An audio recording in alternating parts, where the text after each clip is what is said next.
Welcome to the Fantasy Fangirls podcast, where two sisters dive deep into beloved fantasy lore, characters, themes, theories, and more. I'm Lexi, older sister and fantasy lore nerd. And I'm Nicole, younger sister and romantic at heart. And we are so excited to begin this deep dive of The Ballad of Falling Dragons by Sarah A. Parker as we kick off with this episode 1 covering the prologue through chapter 16.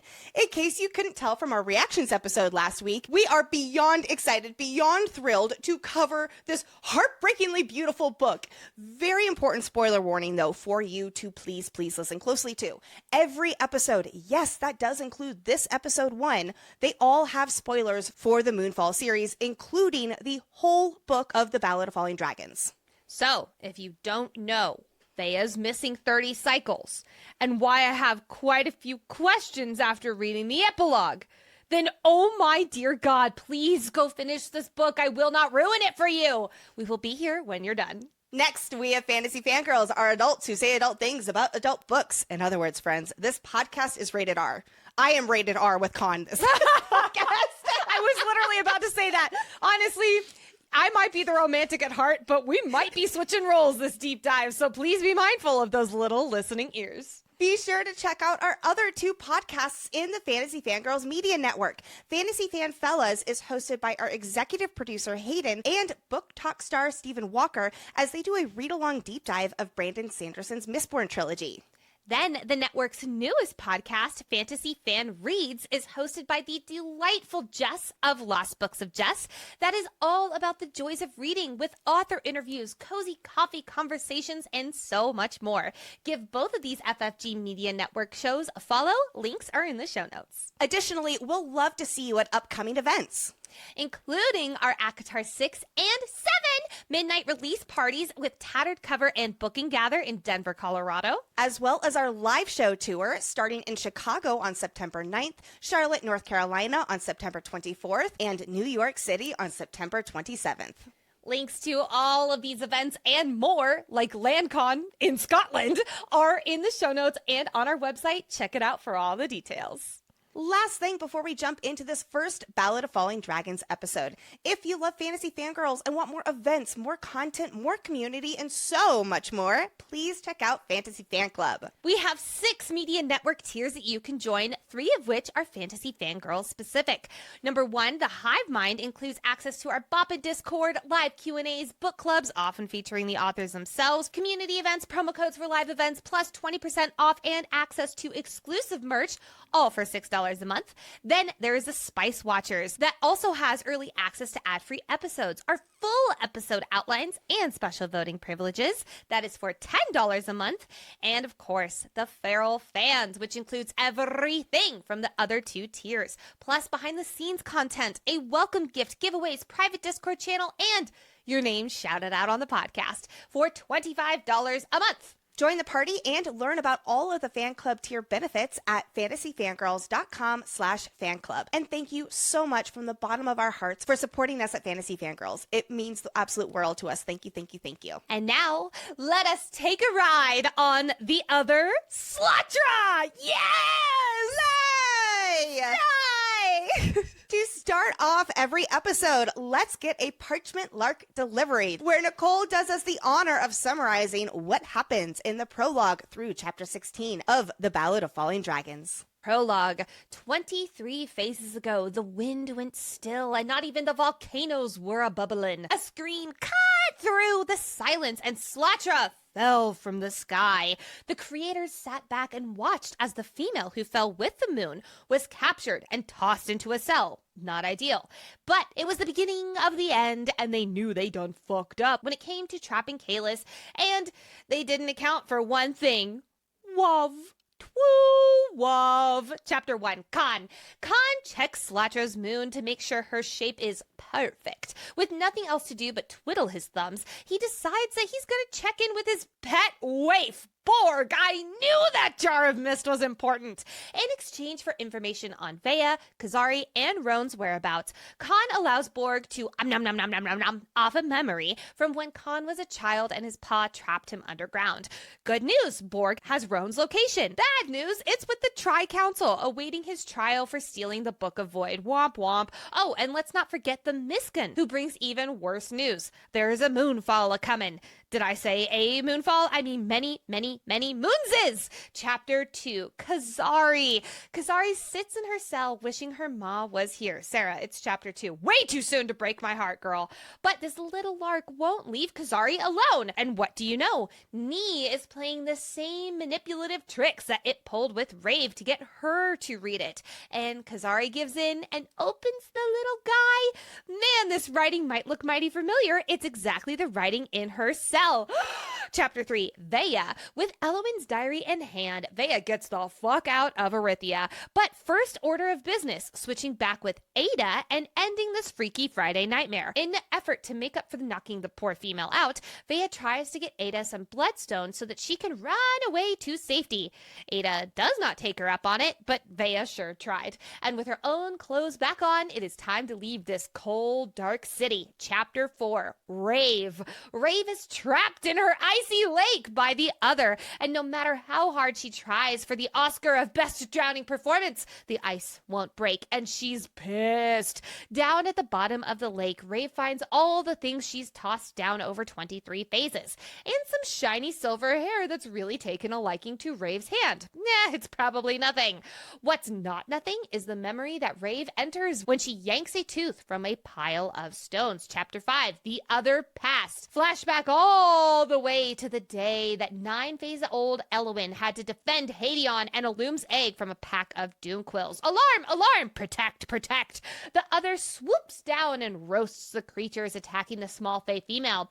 After the threat is gone, the other hears a soft screech coming from inside the snow hut. But while she's distracted, that Fae child climbs on her back, holds on tight, and demands her to fly! Your wish is the other's command after a very hard ride. The other yields and bonds with her little one. Chapter 6, Raeve. Raeve is ripped from this memory and has a realization. The little girl from that memory was full of warmth, bravery, and courage. And Raeve can't help but wonder how disappointed the little girl would be with the coward that she became. Someone get this woman some therapy. Chapter 7, Veya. We're back with Veya, and she's hustling to get out of this labyrinth of a palace. Small problem, there's a molten mob between her and the secret exit. Creeping around is best. Veya places a bloody hand on the hidden door and poof, she's free! Well, kind of free. She needs to navigate the winding path of the cliff's edge, but something doesn't feel quite right. So she sprints into the burrow her ride is hiding in, and well, let's just say Veya doesn't have a ride home anymore. And who's to blame? Only her loving brother Tyroth. Chapter 8, Raeve. Raeve has control over her body again. Huzzah! And Rek is officially dead. Double huzzah! With a little help from Uterus, or Uterus as my brain called him in the arc read, Rek is wrapped up like a burrito and concealed from sight. Before they can leave, Raeve receives a lark from Kaan, and things are not looking so good. Those many moonses are going to fall, and soon. Also, Lyri's pissed that Raeve left, and Raeve can see her if she wants, because that will go oh so well. Chapter 9, Veya. Oh, it's not looking good for Veya, or the saber-scythed dragon Tyroth has confined to Arithia. Speaking of Tyroth, he's been holding out on us. Turns out he has some kind of mind powers and unlocks one of Veya's memories. Which one? Oh, I'm so glad you asked. The one of her killing the entire Navan family. After leaving his sister with even more trauma, Tyroth orders Baron to feast on Veya, but thankfully, the big guy has some sympathy for our girl, and he snatches her up and flies her north towards the Fade. Chapter 10, Kaan. Kaan and Pyroth are in Bothame, and things are not looking so good. I'm going to say that a lot this episode. This time for Roan. He's on trial for stealing the Book of Voyd, which he claims just upped and walked away. And to top it all off, he's not kicking anyone's ass, and it shows. It doesn't help that he's accusing the Tri-Council of holding knowledge from the general public, like runes that would protect against moonfalls. So it's really not a surprise when he's found guilty without proper evidence and whipped for his crimes. Oh, and let's not forget, he's sentenced to death by the Anth. Who's ready for a prison heist? Chapter 11, Raeve. Out on the streets of Bothame, the people are growing frantic. With so many larks flying around, Raeve yoinks one of them from the air and reads it. News of the Moonfalls is spreading, and what's this? The Tri-Council has a way to protect themselves from the inevitable doom? Well, it's a good thing they're already headed in that direction. Chapter 12, Raeve. Once Raeve and uterus, arrive in the Ant's cave, Raeve takes off her iron ring, and that was not a good idea. Her ears start bleeding. Claude, shut up! Wait, who's that in the boats? It looks like Pyrock. But wait, no, the guy sitting next to Kaan is Pyrock. Wait, Kaan? Row, Raggy? Chapter 13, Raeve. This mission just got a hell of a lot harder, but thank the creators, Raeve has magic somehow in this place, when it absolutely is not supposed to happen, and Claude is ready for a fight. But even after turning the small boats into speed boats, just using Claude isn't enough. So it's time to turn into the big guns, and by that I mean turn to rain, which means it's time to dive into her icy lake and face her fears. So proud of you, Raeve, even if the emotional stampede of touching Rain's language causes you to drop the teardrop. Chapter 14, Raeve. With partially rediscovered waterbending skills, Raeve parts the Ant's lake like Moses, and the males can get away. And while Rave's at it, she traps the Ant in a massive water ball, but that only seems to piss off the creature more, huh? Who knew? Blow after blow, cut after cut, Raeve holds out as best as she can, but Kaan is not having any of it, and he plucks Raeve up, ushering her out of the cave. Kaan and Raeve 1, Anth 0. Chapter 15, Kaan. How does Kaan know that Raeve is pissed? Oh, the blade to the neck is definitely the first clue, but they have a nice conversation instead of killing each other. Look at these two working on their communication. And when that's all said and done, Raeve promises to ride out the Moonfalls with Kaan. Not that kind of ride. Lexi, calm down. Chapter 16, Raeve. Raeve puts her iron ring back on because she really doesn't want her ears to bleed. Again, thank you very much, Claude. She also meets Pyrock's brother. Welcome, welcome, welcome to the adventuring party, Roan, if that is your real name. With the introductions out of the way, it's time to get the fuck out. But there's only one slight problem. The exit is blocked by townspeople on the outside and the Tri-Council members on the inside. So what would any sane person do? Impersonate a Rooney. With their disguises on, our crew heads up to the High Treasury while they look for a perfect spot to make their escape. But something catches Rave's eye. A book with a silver sheen to it. And what does Raeve do?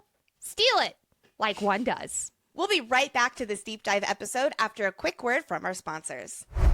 It can be a real challenge to make sure my kids are getting the nutrients they need, between them being really picky eaters to the simple fact that we are surrounded by ultra-processed foods. That's exactly why Veya exists, to give parents a real solution in a market flooded with kids' vitamins that prioritize candy-like appeal over actual nutrition. Some children's vitamins on the market today contain up to 7 grams of sugar per serving and are stuffed with artificial additives and petroleum-based dyes. Veya took the opposite approach: zero sugar, zero gummy additives, just clean nutrition. And here's something every parent needs to hear. If getting your kid to eat their vegetables feels like an impossible daily task, then Veya's Kids Daily Greens and Superfoods is a total game changer. It's basically chocolate milk, but it's stuffed with veggies. It's a greens powder that's packed with 55 plus whole food sourced ingredients. Just mix 1 scoop with any milk or milk alternative and watch them actually enjoy something that's secretly fueling their growing bodies. My children absolutely love smoothies. It's something that they have every single morning. And you bet we put Veya's Kids Daily Greens and Superfoods powder in there. They're especially all about the vanilla flavor with strawberry and banana and all that good stuff there in the smoothies. And it, as a parent, makes me feel fantastic because it's like, ha-ha, you're getting good food. We've worked out a special deal with Veya for their best-selling children's vitamin. Receive 50% off your first order. To claim this deal, you must go to HeyaHealth.com/FFG. This deal is not available on their regular website. Go to Veya, Hiya, Health, HealthCom/FFG and get your kids the full body nourishment they need to grow into healthy adults. It's time to listen to the elemental songs to explore key insights, character analysis, lore, foreshadowing, theories, and oh, so much more. As always, when we start covering a new book, let's first look at the dedication, which for Ballad reads, quote, For my lovely Nana, I will always need you. In interviews, Sarah A. Parker has shared how much of an influence her Nana has had on her life and how she's helped shape Sarah as a person. Her Nana had a little house next to hers on the farm growing up, and they would spend a lot of time together. Sarah describes sharing fairy tales with her Nana and feeling like her home was a different, fantastical world with little dragons and toadstools and the like. And as Sarah was writing book one and developing this world, she felt like her Nana was looking over her shoulder and planting these little ideas for her. Sarah unfortunately lost her Nana before she started writing When the Moon Hatched, and she poured a lot of her grief into book one. The story really is a love letter to her Nana. When the Moon Hatched explores and sets up the characters for this epic journey, and book one reflects what it's like navigating grief and how not facing your emotions after loss is suffocating.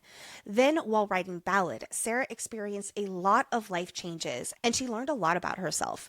This book, too, is about coming to terms with the idea that it's okay to change, and what's more, to let go of other people's expectations that you still have to be the same person. In the story's context, Raeve and Elluin are two different characters, despite being the same person. Book two is about accepting and embracing who you are now and that you are worthy of love and support. Bringing it back to this dedication and Sarah's Nana with the context of the familial relationship theme that unfolds in Ballad and how we get the daughter's POV for how much she needs her ma, even knowing that her ma is gone, Kyzari holds on to this need for that motherly figure, for needing that comfort and sense of love and support that she knows exists out there somewhere. Doesn't matter how old Kyzari does get. Like at the end of the book, when Raeve sees her daughter all grown up and thinks how she's missed it all, she is still needed by her daughter. Kyzari still needs her ma as much as ever because that mother-daughter love, that sense of comfort when you are fiercely protected and cared for, we never outgrow that. What a beautiful dedication honoring Sarah's Nana and the emotional journey of this story and how it's intertwined with the author's personal experiences, along with a nod to how this familial love is central to this story and its characters. And with that very fitting emotional opening, let's dive into the prologue, shall we? Because wow, I got chills when I first read 23 Phases Ago, being like, oh my goodness, we're getting Slatra's moon falling. Not only do we get to see the moon fall, but we see Raeve waking up and getting taken by the Scavenger King. But what's so unique and so on brand for this prologue is getting it kind of from the creator's POV. We learn what it was like for the creators when Slatra's moon fell, what they watched afterward, and get some very interesting and vague foreshadowing for this continued story. Sarah A. Parker has been open about When the Moon Hatched and Ballad of Falling Dragons being more so two parts of one book. It was originally supposed to be just one book. When the Moon Hatched is all about character setup, both present and past, whereas Ballad is when the larger story truly begins and the plot, which is so central to who these characters are, it really takes off. I love how that is reflected in this prologue, with the creators knowing, quote, the end began here, amidst this echo of something that took place so many phases ago. So what happened when the end began here? On this day, 23 phases ago, the entire world went silent. The wind paused, the volcano stopped bubbling for the first time in many phases. No rocks rolled unless ordered to, and even any rain stopped, which means the four creators were holding their breath with their focus elsewhere, watching and listening. And suddenly a scream cuts through the quiet. Quote, a scream from the mouth of someone buckled with too much pain and loneliness. Oh, my heart, Kyzari. Yes, and this right here confirms that Kyzari, with Kaelus's help, I'm assuming, is the reason that Slatra and Raeve fell from the sky, which we've been theorizing since episode 1 of When the Moon Hatched, followed by the words from a, quote, thirsty heart without much beyond hope of easing the ache in the female's chest. This is Kaelus and Kyzari. Kaelus is trying to ease her pain just as much as she tries to ease his, which we'll talk about later in her cell. His words are what caused Slatra's moon to fall and plummet. So I am going to say, Lexi, he did purposefully make the moons fall. But you added that fucking without word much maliciously. Thought. Hold on. Without much thought beyond hope of erasing the ache in the female's chest. Yeah, he purposefully made the moons fall, but it wasn't maliciously. So fuck off, is what I have to say about that. But I actually read this as still being a bit of a question. If Kalis, with him, just trying to help Kyzari, that's what led Slatra's moon to fall. It's just a consequence of how powerful he is. Like, he was just wanting to help her, and he didn't mean for the moon to fall from there. That's what I understand. Oh, I took that so differently. I took it as, you are hurting so badly, I need to do something to help you. Here is your ma. Like, let me pull your ma from the sky, basically. But it also says, without much thought, beyond hope. Without much, I mean, it's Kalis. He's a very strong motherfucker, especially with love pounding through his chest, which I'll talk about in a second. But I don't think that he is aware of how powerful he is, because he's always the forgotten. We're going to need to ask Sarah that, because I definitely think that he is doing this on purpose. I don't think it's maliciously anymore. Whatever. He's not a fuckboy. It's fine. But I do think that it's purposeful, because he's trying to make her feel better. I feel like we're saying the same thing, and yet I feel like you're speaking Kalis' language at me right now. Gosh. Well, okay, so it makes me also wonder what happened for the next two moons to fall. Like, for instance, the adolescent Saber Scythe who fell in the Botanic Plains over 8 phases ago. I'm leaning into a theory about Avi, who just turned 9 phases. I'll get into that more later about whether I wonder if these characters and the timeline of events are very connected.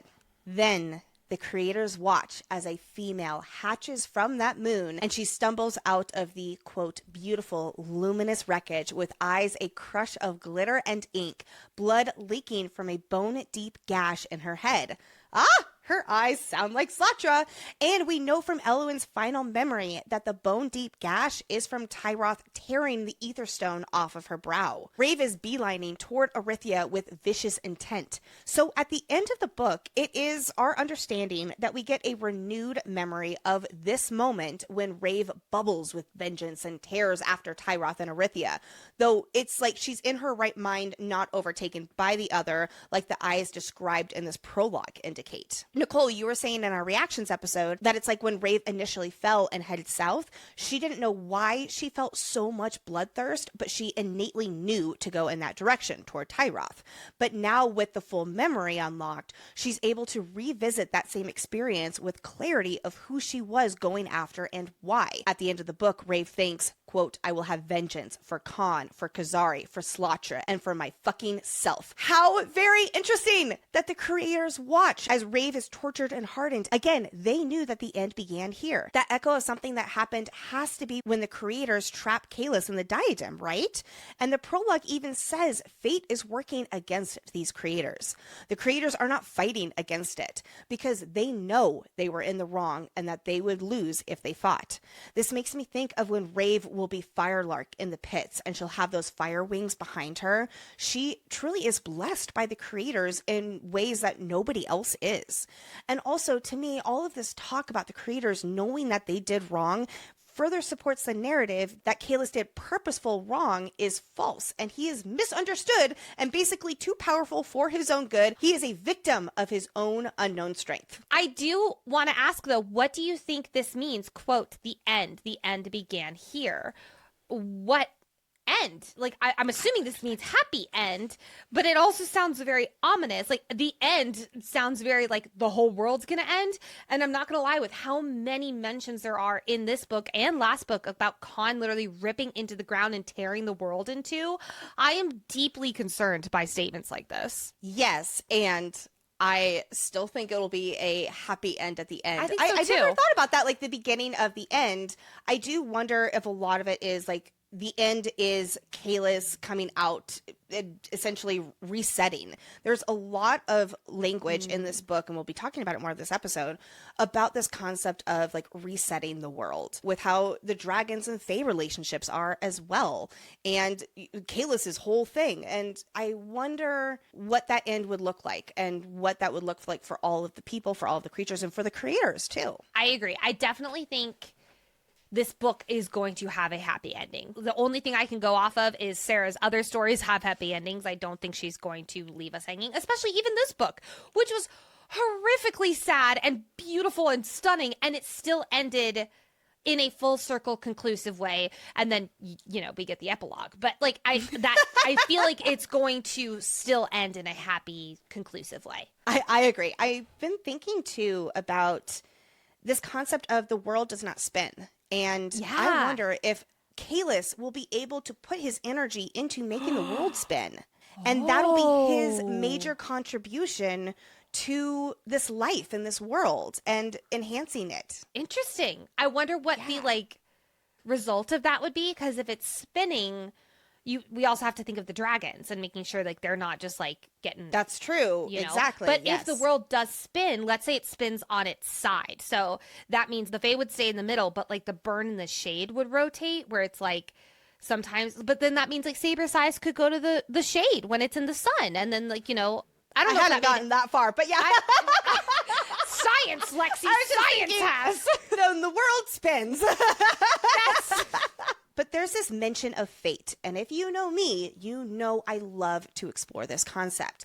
Fate really feels tied to Kalis, which we'll point out throughout this deep dive. From the silver fate herder to the cryptic silver ribbons chapter to some of the things that Avi says. But also, this brings back what we've wondered with Raeve and Kaan being fated together.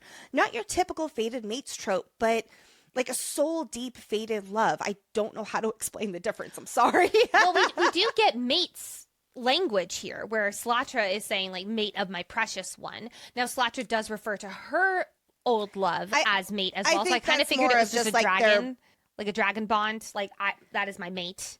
I think that the dragon's concept of mate is very much like it's their person. It's like love. Exactly. Exactly. It's the person. It's who they love. Yes. Now, why do the creators not fight this fate though?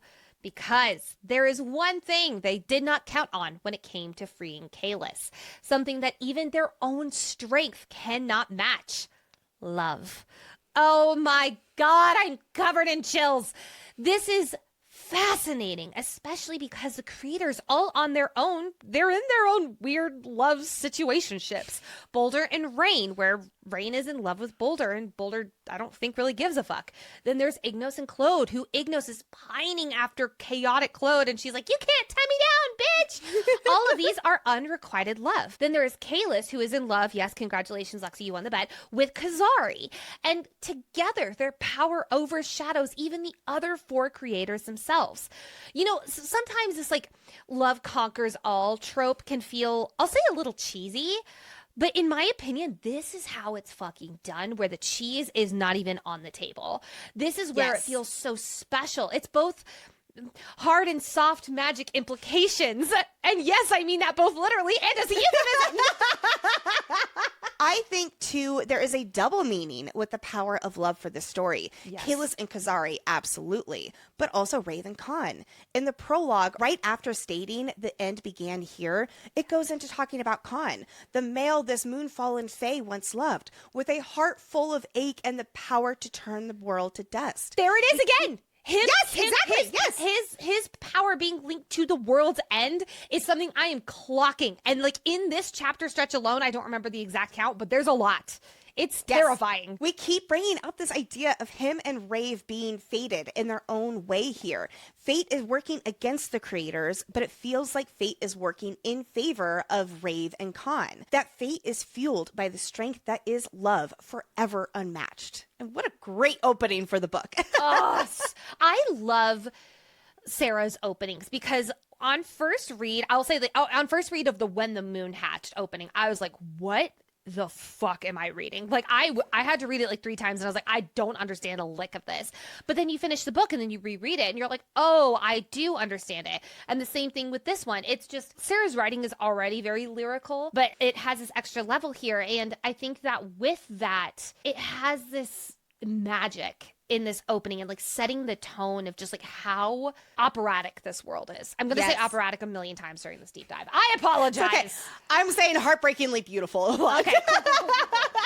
Glad we're on the same page. And we're off to the races with that prologue. Chapter 1 opens in Kaan's POV, presumably a few days after we last saw him saying goodbye to Raeve as he blew her back to the wind to seek out her bloodlust in Beltane, where Rexxaros was heading, notably out of the burn and into neutral territory, so Kaan would not be politically at risk with Tyros' white flag waving minion. Poor Kaan is hoping that taking Rex down will scratch her bloodlust itch and that she'll come back to him, to them and what they share. Oh my gosh, when he will see her again and she'll still have that bloodlust, like his heart will just be so sad. And at the same time, he's so worried right now that he's going to get a lark from Raeve saying that she's not coming back at all.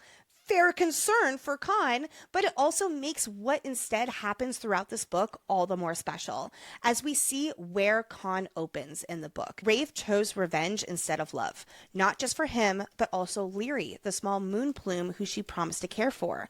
Lyri is mourning her absence and is gradually beginning to give up. Oh, the foreshadowing for Lyri and Rave's not so pleasant reunion, and Kaan will have to explain that Raeve hurt Lyri when she left. She abandoned the dragon after earning her trust. Lots more to say on all that next episode, though. But right now, Kaan does not truly know that he is Rave's, that she'll ever come back to him. And we'll see how their relationship arc and their character development plays out throughout the book, ending with Kaan knowing that he is hers, and she chooses love, chooses their family. In this opening scene, we see Kaan looking over Slatra's shard self, almost put back together, with the exception of one small section in the back.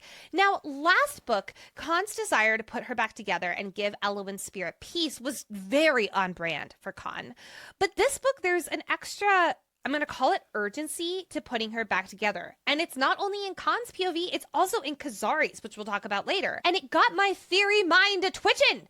I wonder if there is a reason that Kaan has to put Slatra together, or if something will happen to Slatra when she is fully put back together in our story. A note actually from our content researcher Brooke, quote, "What if when Slatra's moon is put back together, she will be yoinked from Raeve and officially dead in whatever that means for dragons?" See, I'm actually leaning a different way. I think that when she is fully put back together, her life force that's within Raeve is going to go back into the dragon and she's almost going to be alive again. There's this weird phrasing from Kyzari later where she mentions Slatra being put back together and what she's going to do for it. And I'm like, what is Kalis magic happening right now? I have no idea. Now, going back to what Brooke was saying here with how it would actually be more of a closing of the chapter for Slatra, I do think that would be very poetically beautiful because Slatra is this constant open card in Rave's icy lake, within Raeve as a whole. I do think it is so beautiful when she does give her blessing, for lack of a better term, to Lyri and Raeve being together. But I do wonder if that sliver of soul within Raeve is going to say, I'm going to leave. My other self is fully whole again, so I'm going to go back into the sky and calcify, like maybe right next to her mate. If so, it would be so sad. But I do feel like there is a reason that this story opens with Kaan putting her back together. We, the readers, are supposed to have Slatra being fully whole again and put back together with the shards and everything. We're supposed to have this top of mind. That is what Sarah is saying by making this the opening chapter. I wonder if Slatra being put back together is indeed associated with Kalis. Again, thinking about with Kyzari and her hoping that Slatra is going to be put back together again too. I think about the Silver Ribbons chapter, quote, "For the ribbons were once part of something more, something whole, and threading the many lost pieces of Kalis back together could not be done without solid entities to do the stitching." Yes! I think that this has lots of different meanings, but that immediately makes me think of Kaan and this sense of urgency, this sense of purpose that he feels that he has to do this for Slatra. I think that that is directly associated with that passage. Now, while it does make sense that the silver ribbon is specifically referring to Kalis in that passage, that is not for many, many, many more chapters, and I am absolutely getting ahead of myself. Again, I immediately thought of Slatra and becoming whole again. We also cannot forget about the Ballad of the Fallen Moon that we talked a lot about last deep dive. How the silver saber scythe searches for its fallen moon plume friend to put its pieces back together. It all feels so connected, given Kalis's power has been threaded into these silver dragons. What if when Grimm comes back with Ara, the great Silver Saber Scythe, who he's now bonded to, what if Ara somehow sees Slatra within Raeve and they're the friends who, like, the song is written about? Yes. And Ara does something with Slatra helping her get back together, and then Slatra's able to go up into the sky. Or she's able to fly around with her friend. Nicole, you were absolutely right that the jar of mist Kaan threw into the drawer was a waif. Just to refresh, a waif is a rare, lanky, fog-like creature that haunts the mists. They feed off souls, or in Kaan's case, hard to relive memories in exchange for messages, sometimes from the dead, and sometimes just general happenings and rumors in the world. Many wild waifs live and travel in the moving mists. Waifs are able to communicate with each other even while they are contained, but we never learn exactly how they are able to do this. If I had to guess, I would assume it's through some kind of mind-to-mind connection while in mist form. From what we see on the page, when a waif feeds on a memory, the feeder relives the memory as it's playing out, but seems that they are able to stop the memory, like cut it short, when they feel that the waif has been fed enough. The waif Kaan is keeping as a pet is named Borg. Borg is sassy, melodramatic, who doesn't really appreciate his boring corked jar, which he has no problem telling Kaan over and over and over again. Kaan sees him as a hungry, sadistic servant, but one that knows him almost as well as Rygon. That is huge, since he's tasted almost every bit of Kaan's agony and loss. Oh. A quick moment of appreciation, though, for Borg in the audiobook, who Phaedra Casey has him like in this British butler accent, and I'm dying because it's so good, and now I can't hear Borg any other way. Also, you and I, Lex, we were both convinced that the depiction on the Ballad arc boxes, that was Kalis, but egg on our face because it's actually Borg, because it's the same art that's in the book whenever Borg is diving into Kaan's memories. You mentioned that, and I immediately raced over to my PR box, and I look at it because I was like, that can't be right. And it looked correct. Yes. Shocking. For over 100 phases, basically since Elluin died, Kaan has had Borg and his brothers looking for Elluin's spirit. Friendly reminder that your soul, your spirit, lives on if you have not been beheaded or eaten by the Anth, which means Elluin's spirit should have been trackable. But we readers know there's more to it with Kalis and Slatra regifting her life. Kaan promised Borg that if he managed to connect with Elluin, Kaan would feed Borg for an eon. That means 100 phases. If you convert that into Earth time, that's almost 274 Earth years. It's a lot of misery and agony. Kaan!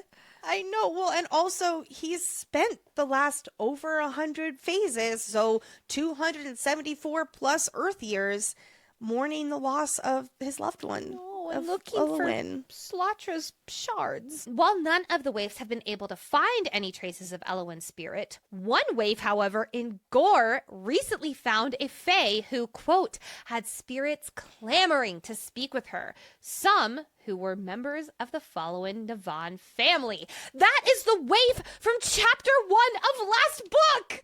Ah!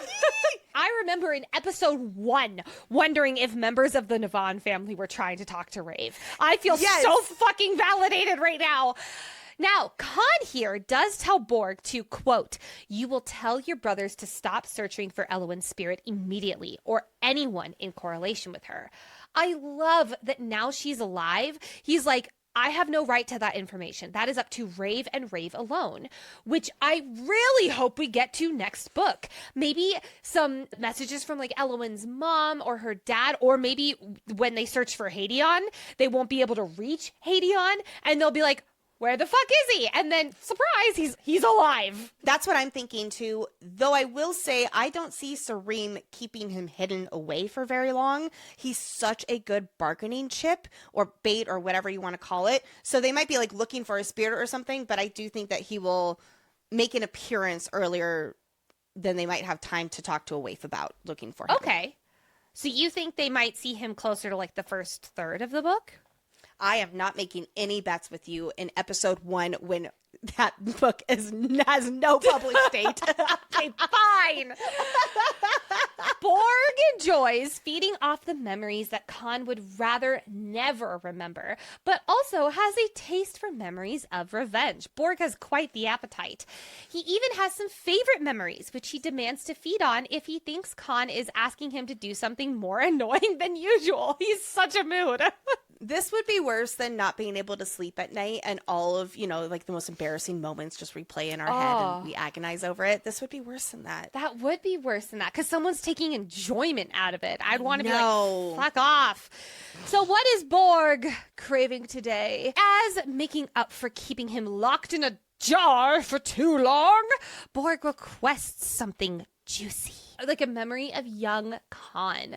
I hate how Kaan is almost relieved to revisit his horrific youth instead of anything involving the years after Elluin died. Because remember, right now, it's too real. Like, the risk of him never seeing Raeve again is all too real. And the thought of reliving a moment where he was feeling the loss of the love of his life, he can't do it. Sweet Kaan! So instead, we will go to a memory of little tiny Kaan, of his mother trying to stop Osterin, his father, from hurting Kaan, but getting ripped away with one command from the Burn King. Note that this memory, his mother is pregnant, and I'm assuming it's with Karak and Tyroth? That's what I'm thinking. It would be too soon for it to be Veya, given their age difference. Yes, Kaan is hoping that if he can just hold back the tears, then his mother will be okay. Oh my gosh. But he can't. The tears won't stop coming.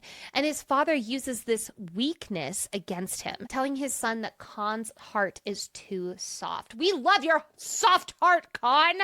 The only soft part about you. What utterly cracks me in two, though, what a hard pivot, is that little Kaan still craves that love and praise from his father. He feels like if he just is what his father needs him to be, aka perfect, then his father would be happy. Quote, how do I tell him that I don't want to be worthy of it, that I just want to be worthy of a hug, of a smile, of him? Ugh, but why is Kaan imperfect in Osterin's eyes? Because Osterin sucks, that's why. Because he can only wield 2 creator songs right now. Which, for anyone else, is a very good thing, but not for the most powerful males of this world, not for a future Vhagar. He's also feeling like he's imperfect because he's too soft for this world, and because his words always come out in a stutter. So I did some research on this because, first and foremost, I find it so fascinating when these books involve the MMC. Like, I'm thinking of, honestly, like Bridgerton season 1, where Simon, when he was a little kid, also had a stutter. And I was so curious as to what causes stutters in children. And a lot of things can prompt it, quite frankly. But one of the biggest reasons is being afraid to talk or being under immense stress as a child. Which, yes, checks out for honestly both of these males, for both Simon and Kaan here. Osterin, though, he is clearly not doing his research on johnhopkins.org because he triples down. Oh, this is horrible. Using Boulder to create a hole in the ground, trapping Kaan inside, literally creating not only a hole, but then covering the hole. And he refuses to release his son no matter what, because he believes that it will force Kaan to start using / shaping Boulder's language rather than saying it in a stutter, which apparently Boulder's not really listening to. But instead, it just ingrains that belief for Kaan that he is, quote, weak, soft-hearted, and useless. This is a direct result as to why we see Kaan doing so many things that he does, but I want to bring out one in particular from last book. During the Great Flirt, when him and Raeve are in the maze, he thinks, quote, I should have let her walk away rather than pretending I'm okay with this, but I'm weak, soft-hearted. He still believes this about himself, even over an eon later. Kaan! Kaan! I love you. You know who does not believe that his heart is too soft are the creators. Yep. They have, I want to say, almost like a genuine fear of him. Fear or respect or whatever that might look like there with how powerful he is. That he has the power to rip their world in two. Can you imagine if he was able to wield rain? Oh my God, I would be terrified. His emotional depth is deeper than my Yes. calcified heart can understand. Like, that's crazy. Well, and I think that's also an interesting thing because as far as we know, none of the Vhaegors can wield rain. I think that's extremely notable that Rain did not gift them her powers. Now, I'm not saying that about Kaan by any means, but it is interesting with who the creators choose to gift. I think of Ignos as well, with a lot of people who seem to have hate in their heart have Ignos' gift as well. So it's very interesting and something I want to keep an eye out for. And then looking at Raeve, who has this emotional depth times a million, and she can wield rain, but she does so very sparingly because when she cracks it open, it's, as we'll see later with the Amph, terrifying for her because she's feeling everything so passionately. After the young Kaan memory, Borg upholds his end of the deal and shares what he's learned. While the info does not have to do with Veya or Grimm, Borg does have news on Roan. Yay! Quick TLDR on Roan before we expand on him later. He is Pyrock's younger half-brother, and all we know of him from when the moon hatched was that he was a talented alchemist and Rooney who had gone to Bolthane to take a look at that book again, which we correctly assumed was the Book of Voyd. By the end of book 1, Kaan was getting worried that he hadn't heard from Roan in a while, and now we know why. One of Borg's waif brothers likes to hang out in the dungeon of Bolthane, and what do you know? He's spoken to Roan, and that is how we know he is currently being held in the dungeons and is to go on trial before the Tri-Council for allegedly stealing the Book of Voyd. Oh dear. And said trial will take place in 2 days. Double dear. Knock, knock, Kaan. Pyrock and Kaan's Miskin, Lumo, are here with some urgent news. There's a moonfall a-comin'. A lot of moonses are a-fallen. Shouts to Lumno, who has, like, maybe 4 lines. And I would die for Lumno. She started seeing visions when she was so young. Her ma was killed when she was literally tucked away in her ma's pouch. I can only see them as little kangaroos now. And she, like, crawled up on Pyrock's shoulder and was like, there's many moons' followings. And it's just so cute. But this information is really bad. And it is also the jumping off point for our story. Everything in this book is seen through the lens of, do we have enough time before the moons fall? Something I learned in my writing lessons with my developmental editor is adding a layer of urgency adds tension to the story, and it helps characters make decisions faster, aka moving the story along faster. And the world is gonna end in like less than 20 Aurora cycles. Bad, bad, bad. What a way to end chapter 1 and set the premise for the book. Yes, we have only still covered chapter 1. Now let's shift to Rave's POV. So we're going to jump a few characters here. Don't worry, we will talk about them at a later point in this episode, where Ballad picks up right where book 1 left off, just now in Rave's POV beneath her metaphorical icy lake. During this time, Slatra is the other. We'll talk about that in a second. And she shoved Raeve down so she could take over and dish out fire torture. That way Rhett could know exactly what it was like for Lyri and Slatra too all those phases ago when she followed Elluin into the burn.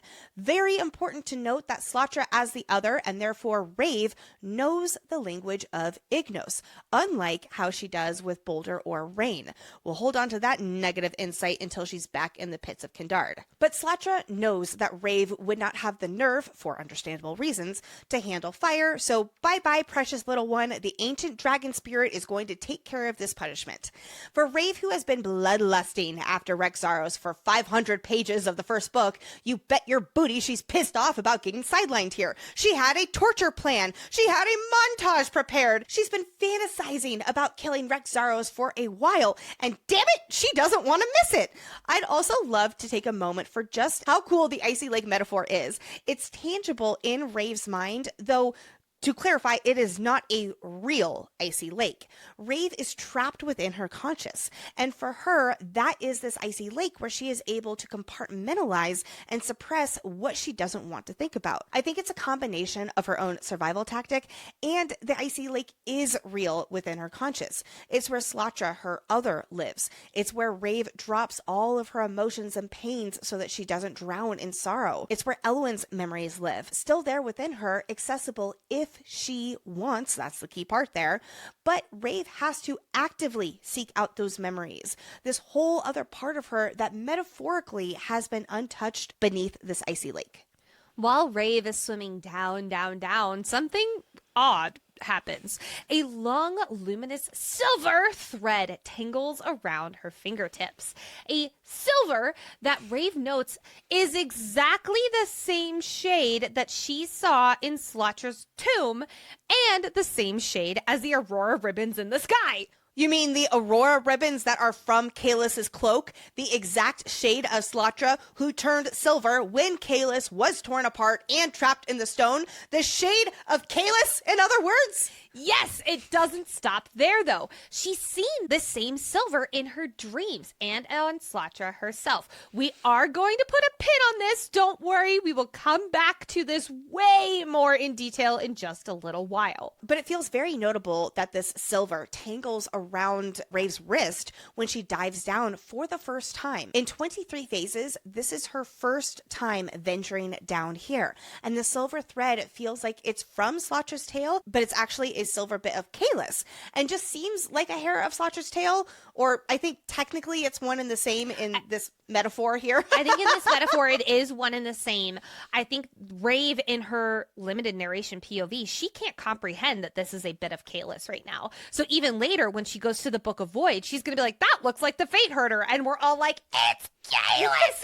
But she doesn't know that, because she still doesn't know that she had the Ether Stone on her for however many phases. That's very true, yes. So I think that right now it obviously is definitely a pit of Kaelus. I think that this is something that Slotra is actually gifting her as like a congratulations, you're going down for the first time into your icy lake. You're now going to get a little bit of this, like you're getting closer and closer and closer to tapping into that ether. But we will get back to that in a second. Raeve finally seeing the top of a cluster of hexagonal ice pillars. On the top of the middle one is a large pile of little treasures, my precious, mainly silver egg-shaped stones. Silver Watch is just on one right now. So also, this explains what Rain in the illustrations is holding. Yes. We were wondering, like, that doesn't look like this world's moons. Like, it looks like an egg. It is Rain holding the eggs, holding these painful memories, these very emotional moments for Elluin, for Raeve. So initially, I did think that the silver part of these egg-shaped stones meant that they were Slotra's memories. But Raeve thinks about how she has tossed them down. These memories, however, make Raeve feel way too much. So Raeve looks down into the dark depths and sees now thousands of stones, each one a memory or a moment that Raeve has ripped out and dropped into this icy lake over 23 phases. This shows you her compartmentalization tactics. One, however, catches her eye. A teardrop shape that is filled with the words of Rain's song. This might come in handy when, fighting the Anth later, but note she does not pick it up. There's no reason to listen to Rain yet. She's too sad. Raeve finds a long pearly tooth mixed in with all of these stones that she most certainly did not metaphorically throw down here, and this extra big dragon tooth would be perfect for breaking the ice. She notices that it's surrounded by stones that seem to be treasured by her other. But in order to get to this tooth, she has to move a couple of other stones, including this blue teardrop-shaped crystal, which, like Nicole mentioned, will be very important later. This is when Raeve learns that touching these stones unlock the memories, or in this case, the language that is locked inside of it. It's described as some of Rain's song is wedged in Rave's heart, like a solid splinter that'll probably fester. So yes, Raeve attempts to pull this tooth out, finally gives way, and Raeve is flung backwards, leading to one of the other stones to brush her arm, and tendrils of silver moss caress her like the stroke of a moon plume tail, and Raeve is thrown into one of the other's memories. I love it because it's not just Elluin and Rave's memories down here, but also Slotra's, and the stroke of a moon plume tail is just like, here's the other! Yes! Flashback all the way to when Elluin was 9 phases old, to the night of Elluin hatching.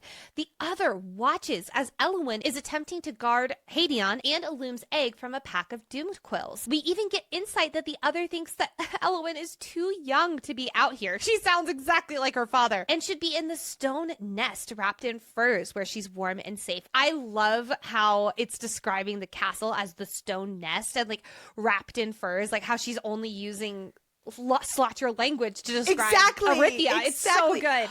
I also love when shows like, oh yes, and those pelts that the humans wear for their fragile skin. Yes! Such it a just mood. makes me giggle. The other is overtaken with the need to protect this courageous little Elluin. And so she swoops down and wipes the doom quills out. Just in time, too, because silver light pours from the snow hut and a soft whirr can be heard. The other gets to watch her egg hatch, even though just minutes ago Slatra was dead set on hunting Hadian down for, stealing her egg. But now she's so happy watching him help her egg hatch. And she's just thrilled her baby is alive. We do learn that the other gifted this egg, Elluin, with some silver essence. So from my understanding... This is very important. From my understanding, Elluin was not going to hatch. But when Slatra gifted Elluin with some of Kaelus's silver, Elluin basically came back to life. Probably exactly why and how Hadian is walking around alive and well at the end of this book, because she Slatra Hadian.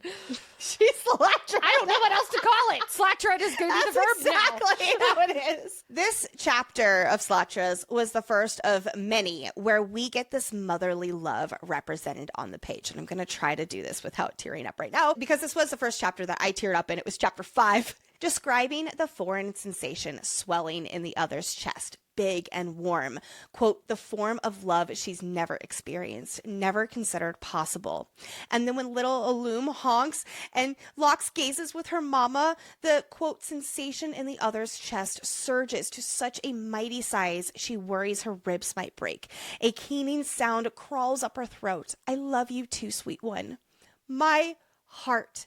This is exactly how it feels when you look at your child for the first time.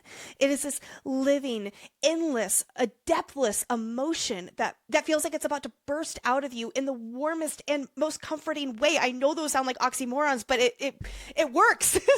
This love is the most right feeling you've ever experienced. And it is really and truly unfathomable until you feel it yourself. Mm-hmm. And to see it described in such an indescribable way here from a dragon, no less, it just made me feel seen as a mom, where it's like, oh my gosh, I know that feeling. I know it. I know it so well. I know it in my heart because I've experienced that too.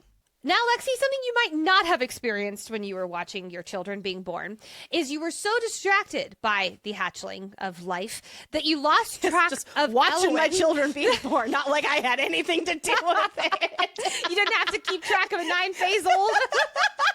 Now, for a second, Slatra thinks that maybe Elluin is squashed, but then she feels her nestling between her shoulder blades and demanding her to fly. I just love, I can picture it so vividly. This like little 9-phase-old Elluin just going, fly. Also, Elluin is speaking in the Southern Shade language that she unknowingly was speaking to Lyri back in When the Moon Hatched. So I do think that this Southern Shade language is a little bit more in tune with the moon plumes as well. Well, kind of like how Kaan speaks to Raygon.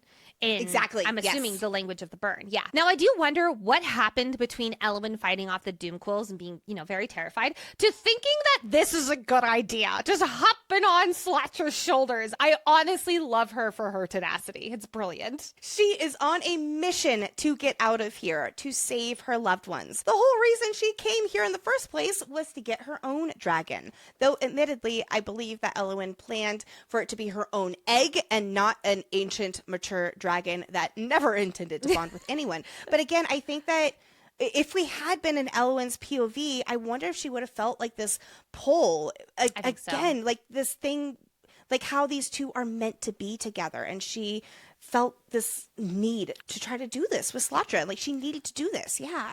Slatra, like Lexi mentioned, had no intention on yielding to anybody, ever. She's 5 million phases old, for heck's sake, at least as far as we know. That is, until young Elluin holds on tight with no signs of letting go. I love, too, how it's like the air goddess is listening. And she hasn't been able to hear the creators up until now, but from Elluin's diaries around this time is when she did begin to hear them. So I really do wonder if this is indeed the moment when Claude stopped and listened and then would begin singing to her too. Oh. And of course, then there's Kaelus as well, which I know you're getting to in a moment. I was literally just going to get into that right now. With her interest peaked, the other is putting her through the freaking ringer. She's flying hard, fast, fast and for a whole day. Bye, Hadeon. She even flies them through a storm and so close to the other moons that Slatra feels like shifting gravity for her to pull up and join her ancestors. Oh, God, it's so good. Real quick, I love how Slatra and dragons as a whole perceive death. Raeve has said how she envies the way that dragons honor death, and we see just how dragons do view finding their peace in the inky black, the significance of being among ancestors and loved ones, and how important that is to them, and how much of a next part of life and just being. That is. When Elluin never releases, she starts to sing a song that ebbs and flows with the silver aurora ribbons in the sky. Pause, because what the fuck? She's wielding Kalis right now, right? I don't know if I'd say wielding Kalis. She's singing Kalis. Kalis, my boy, my wild card. Well, it you told me I was only allowed to have 20 times. You're using I'm allowed all to of say them right now. No, it's 20 per episode. No, it's not. I said 20 for the coverage. You lying bitch. But it's all true. As it says in the book, quote, like she's translating their dance, the Silver Ribbons dance, into something of such beauty that for a moment the other coasts. It literally sounds like she's singing Kalis' song right now. Oh, well, and I think, too, about how this is all meant to be. This song is a surge of hope for Slatra. And through it, this little one becomes a new meaning perched between Slatra's wings. Yes, you're right. I do think that it is her singing Kalis. And and Slatra is like hearing it Yeah, because she has a little bit of Kalis in her. Exactly. Yes. Yeah! So with this, the other yields to Elluin and allows their bond to form. Oh, quote, and I'm sorry, friends, we're quoting so much of this book, but it's just too beautiful not to. So beautiful. Fate works in magical ways, and even now those tendrils are plotting, tying knots that may not be understood or loosened until many rises come and go. But the other does know one thing. Her and her precious little one, they were always meant to be. Ugh. I am obsessed with this quote. Oh my gosh. One of the biggest, I can't even say theories, because honestly, it didn't feel like a theory. It was really just a hill we were willing to dramatically die on over and over and over again, was that the other is Slatra. And here it is, officially confirmed in Chapter 5. Huzzah! Yes, it did already feel like such a given from the context clues in Book 1, yet the way that it unfolds with the end of Rave's chapter, mention of that moon plume tale, and then how she feels ancient and powerful before it goes into this memory, it's this exciting knowing buildup that we get. And what a first memory for us to get from Slatra the Dragon's POV. It feels so fitting that this is when she and Elluin bonded all those phases ago, the beginning of their connection, their bond, their love and respect for one another. And the theme of motherhood and familial love that is so refreshingly present in this book, it's right here in this chapter.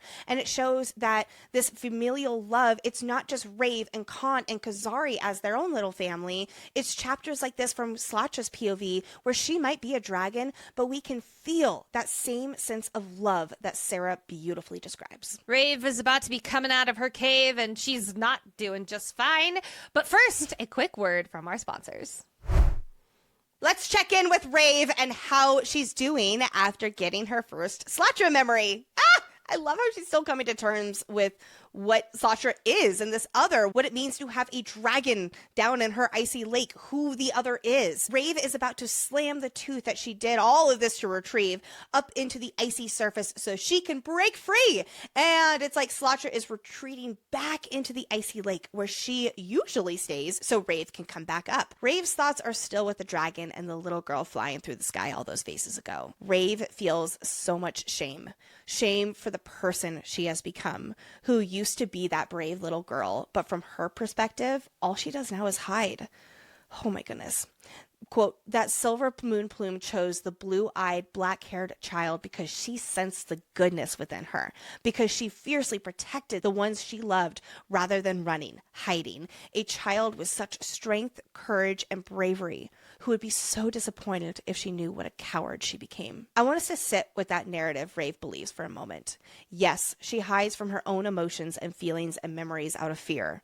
But in a matter of chapters, she will call forth such strength, courage, and bravery to save her loved ones. She will not be hiding. And in fact, that is Rave's MO as well. She has escaped torture and imprisonment, but because she couldn't save Fallon, Raeve cannot see any of that strength, courage, and bravery that was required to go with all of that. And remember, the love for Fallon is what kept her going in the fighting pits. That's how she found the strength to endure, was by protecting and keeping her safe. She was fiercely protecting Fallon, keeping her loved one alive, and having the bravery and strength to endure what she had to under horrific circumstances. And there are so many other examples, but that's just one. This is going to be a big theme throughout this book.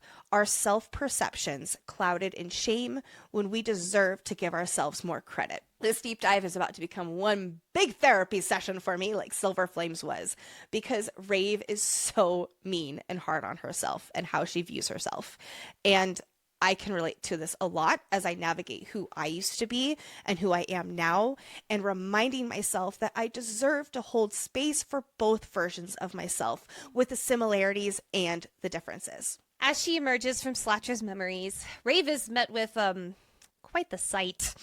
I would say she finds a dead Rexaros, but while that is technically true, he's so dead that literally his chest cavity is empty, his heart is nowhere to be seen, and his eyes are not in his head. I will say this. I do think that we can absolutely agree, like, he's dead, right? Like, he is dead. He is dead. She decapitates him and feeds him to the ant after this. But the fact that he needs to be fed to the ant is what really makes him dead. Just, you never know with this story. You never know in Lexi's world who is dead and who is not dead. I will give Slatra this. Wow. Very creative. I love how Rave's like, I didn't think about sticking him in the fireplace. It does not even cross her mind in her own POV that the other could have possibly used Ignos flame on Rek. She has that so repressed. She's not even fathoming the idea to talk to that creator, even as her other, when that is exactly why Slatra was like, no, honey, precious little one, you're going to go into the icy cave. I'm going to handle this. Oh my God. I did not even clock that. That is so good.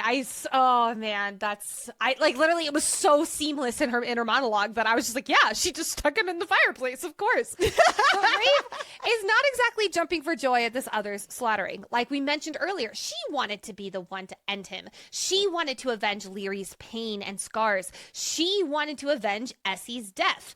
It's interesting, not only that, Essie is definitely alive, but here we get confirmation that Raeve does not know that.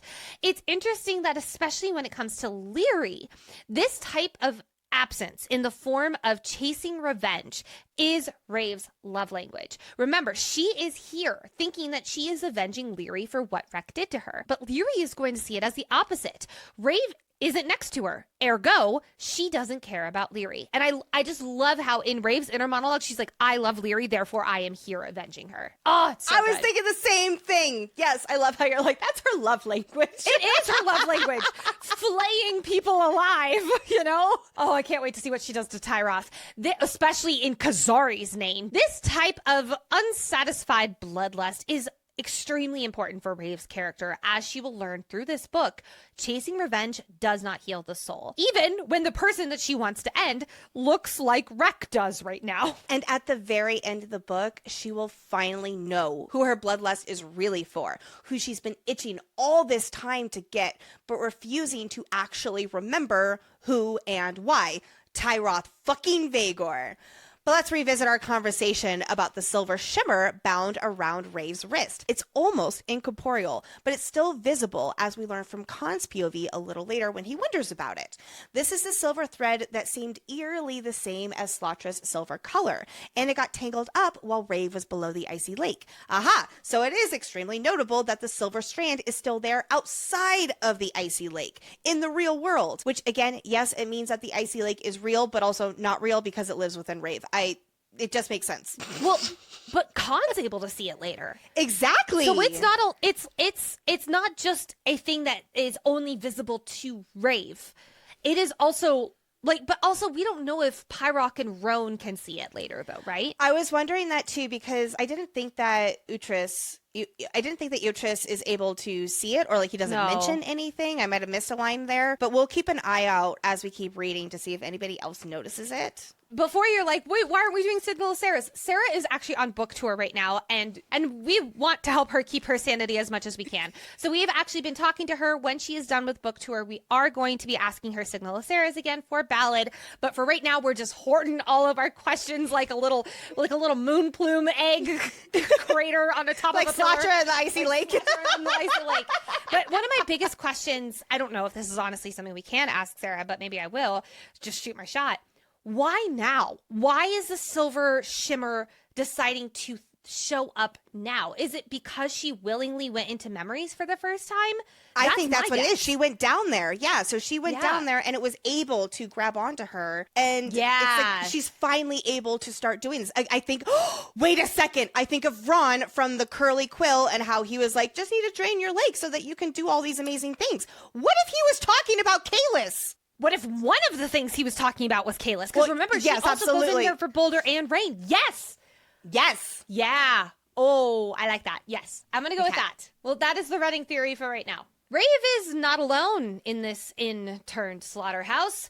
There is a new character here. Utris. I'm going to call him Uterus. Uterus is a warrior of the burn. He has a thick black beard decorated with ruddy molten maw feathers and red and brown beads. Like Kaan, he can hear Ignos and Boulder. But according to Utris, he can't really hear Boulder all that well. He just listens hard and practices a lot. Good job, Utris. Utris does not even bat an eye at the mess the other made of Rek. I fucking love this guy. You see, Utris saw what Rek did to Lyri and was all too happy to be involved in his death. He even makes a comment that if he had known how much Raeve was going to make Rek pay, he would have offered his services for free. I love Uterus. Speaking of which, where is the best place to deposit a dead body that you really, really want to be gone, soul and all? There are underground tunnels here in Beltane where a fully grown ant lives, and ants devour body and soul. Very important. They know people into oblivion. So every last itty bitty bit of all of Rex Zaros is gone from this world. Gotta be extra cautious with someone you really want dead and don't want their spirit lingering. Raeve reads 2 larks, one to her from Kaan and one that she plucks from the sky. Let's go over Kaan's lark first. He tells her that many moonfalls are coming all at once in about 17 to 20 days. He wants Raeve to not be stubborn, that's funny, Kaan, and wait out the moonfalls in an underground bunker beneath Ma's retreat. We also learned that Kaan opened the doors of the Imperial Fortress in the Burn for any of his citizens to use it for shelter, and he sent word to villages to start preparing for these moonfalls. He also is sending Lyri to the Burn's southernmost outpost, and if Raeve wants to see Lyri, Utris can show Raeve the way to get out there. Finally, Kaan signs off with a crossed out, I'm here in B, which we can assume is Beltane. Also, word is spreading that the Tri-Council has somehow protected their citadel from moonfalls. More on this in a minute. And as a result, city folk are flocking to the citadel and waiting in line out front with a genuine belief that they will open the doors and let these people in. We readers and Raeve can determine that the Tri-Council probably will not allow most anyone in who is not already powerful. Speaking of the Tri-Council Citadel, that is exactly where Kaan and Pyrock find themselves while being disguised as Roonies. Again, after getting Roan's message from Borg, Kaan left for Beltane to collect him, but the small problem is that Roan is actively on trial. Pyrock is appalled at his brother's lack of Kyzari. But before we get into why Roan is on trial, let's talk about who Roan is. Roan, full name Roan du Alak, well, name now, this is an alias, if you will. We don't know his real name, is the younger half-brother to Pyrock and the bastard son of the previous Fade King. But we will also get more into that later this episode. Roan is a thinner, nerdier version of Pyrock. He is a very talented alchemist and Rooney with several gold buttons on his robe. Again, he is Milo Thatch from Atlantis, and you cannot convince me otherwise. But back in When the Moon Hatched, we learned that Roan just up and left without really telling anyone, or at least he tried to tell Kaan but wasn't able to, because he wanted to get a look at, quote, that book. That book was, in fact, the Book of Voyd. Roan was convinced that the Tri-Council was hiding something because they kept refusing his requests to see the Book of Voyd's unrendered pages, meaning the pages that they have not released to the public yet. Why is he on trial? He is accused of stealing the Book of Voyd, the ancient artifact of runes that is believed to be written by Kalis himself. The Book of Voyd was secured in a chamber so heavily runed against intruders that you perish the second you step over the threshold. Except for the first time ever, Roan was able to get past these runes and enter the chamber. We can assume that Roan has a counter rune for this, for his rogue stuff, but that feels like a really big deal that he was able to enter that. We know that, of course, Raeve will be able to, but her reasoning is totally different, I assume. I'm going to keep my antenna up for that, because, yeah, it would make the most sense, considering how intelligent he is and experimental with runes, that he would figure out a way to nullify the extremely heavily runed things that nobody has ever been able to break into. But later on, we will start getting some unraveled mysteries around Pyrock and Roan's Fade royalty family. So I was even wondering what if, because he is technically of royal blood, he is able to get past it or something. Now, we don't think that would apply to Kaan. I mean, he obviously does not try, so thank goodness. But that could also be because with Raeve, and how it's because of the Navon family line. And maybe with Roan, it's because he is of the Fade family line. I don't know if I agree with that, because I think with Raeve, it was because of her silver thread glove that is Kalis literally being like, come to me. Because the reason she came in there is because she thought she saw the Fate Herder, but it's elements of Kalis. Oh, see, I thought it was the Fate Herder, but she was doing what it wanted her to, and it was invisible. It went invisible because she was doing what she wanted it to. No, because every single time she's like, that looks familiar, like the Fate Herder. And I think it's literally all of the moments of her seeing things like Kalis, and she's just trying to make sense of what she's seeing, which the only thing she's seen that's similar is the Fate Herder. That would make sense. However, I will also say that in the pits of Kendard, there were runes there to prevent people from being able to wield the elements, and she was able to then. I think it's something about the Navon bloodline. That's exactly what I'm thinking. Yeah. So that's why she would be able to, why she can hear the creators here, and why she was able to walk through and into that area. It also could be because of whatever Slatra's doing within her. The Slatra's silveriness. I do agree, although Roan could also have his own direct affinity with Kalis that we have yet to explore. That is true. I mentioned Kalis is a wild card. Oh my god, that's multiple this episode, Lexi. You're really stacking them high. It's wonderful. Are you keeping track of them? Not in the slightest. There so you far go. I've got 2. All right, I'll start now. 2. We'll start with the 2 that I remember. There you go. Anyway, the book evaporated? Doesn't seem like that's ever happened before. Did it evaporate because it needed to set these events in motion because they all have to happen and unfold? Did the Book of Voyd need the Tri-Council to summon Kaan, potentially expediting the war to ensure the final outcome? And why will it just be right back in the chamber? Again, it's because Roan needed to get caught, and it was nope, you can't see me quite yet. And oh my gosh, everything just, all the little fate and destiny things just falling into place. It's so cool. So here's my guess. I think that the book disappeared from Roan because they needed Roan to get caught. If Roan was caught, then Raeve is going to free him from the Anth Lake, which means she's going to stay behind and not get out of the Citadel before the storming of the civilians and all that kind of stuff. Because she stayed behind and she stormed the civilians, her and Kaan and Roan and Pyrock are all together when they go up to the High Treasury. When she's up in the High Treasury, she sees that silver light mist, whatever, and then she goes to the Book of Voyd. I think that all of this was in place so that she gets her hands on the Book of Voyd. Yes. Now, what does that mean with Serene fucking having the book at the end of the end of this book? I don't know, but that's getting way too ahead of myself. However, with all of this said, Roan claims he's innocent. He swears that he does not have the Book of Voyd, and the book just evaporated, only leaving behind a cloud of silver particles that prowled out the door. Silver particles, Kalis power. Silverwatch is going so hard this episode, and I love it. Roan says that he was standing at the plinth, about to flip the cover, and poof! the book was gone. But then there's the question of why he wanted to look at the book in the first place. And that's when things really go south for our dear boy Roan. Roan has been writing over and over and over again to the Tri-Council to get a look at this book because he believes that there are pages not being taught to the public. What? Keeping knowledge from the public to hoard power and superiority? That's blasphemy. I've never heard that ever in a fantasy story or in any other story in my life. Now, the Tri-Council has a tried and true excuse. The pages haven't been rendered because they were indecipherable because, it's been around for millions and millions of phases. And that would have worked. But Roan is smart. In fact, he's a little too smart for his own well-being.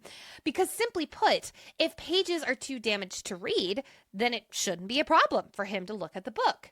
Unless the Tri-Council doesn't want him looking at the book because they're withholding knowledge from that book. Yeah, you're kind of fucked, Grand Chancellor. Maybe if you didn't want to be called out, you shouldn't have put invisible runes on the Citadel's ceiling that would protect against moonfalls. And there it is, as Roan points out, the nail in the coffin.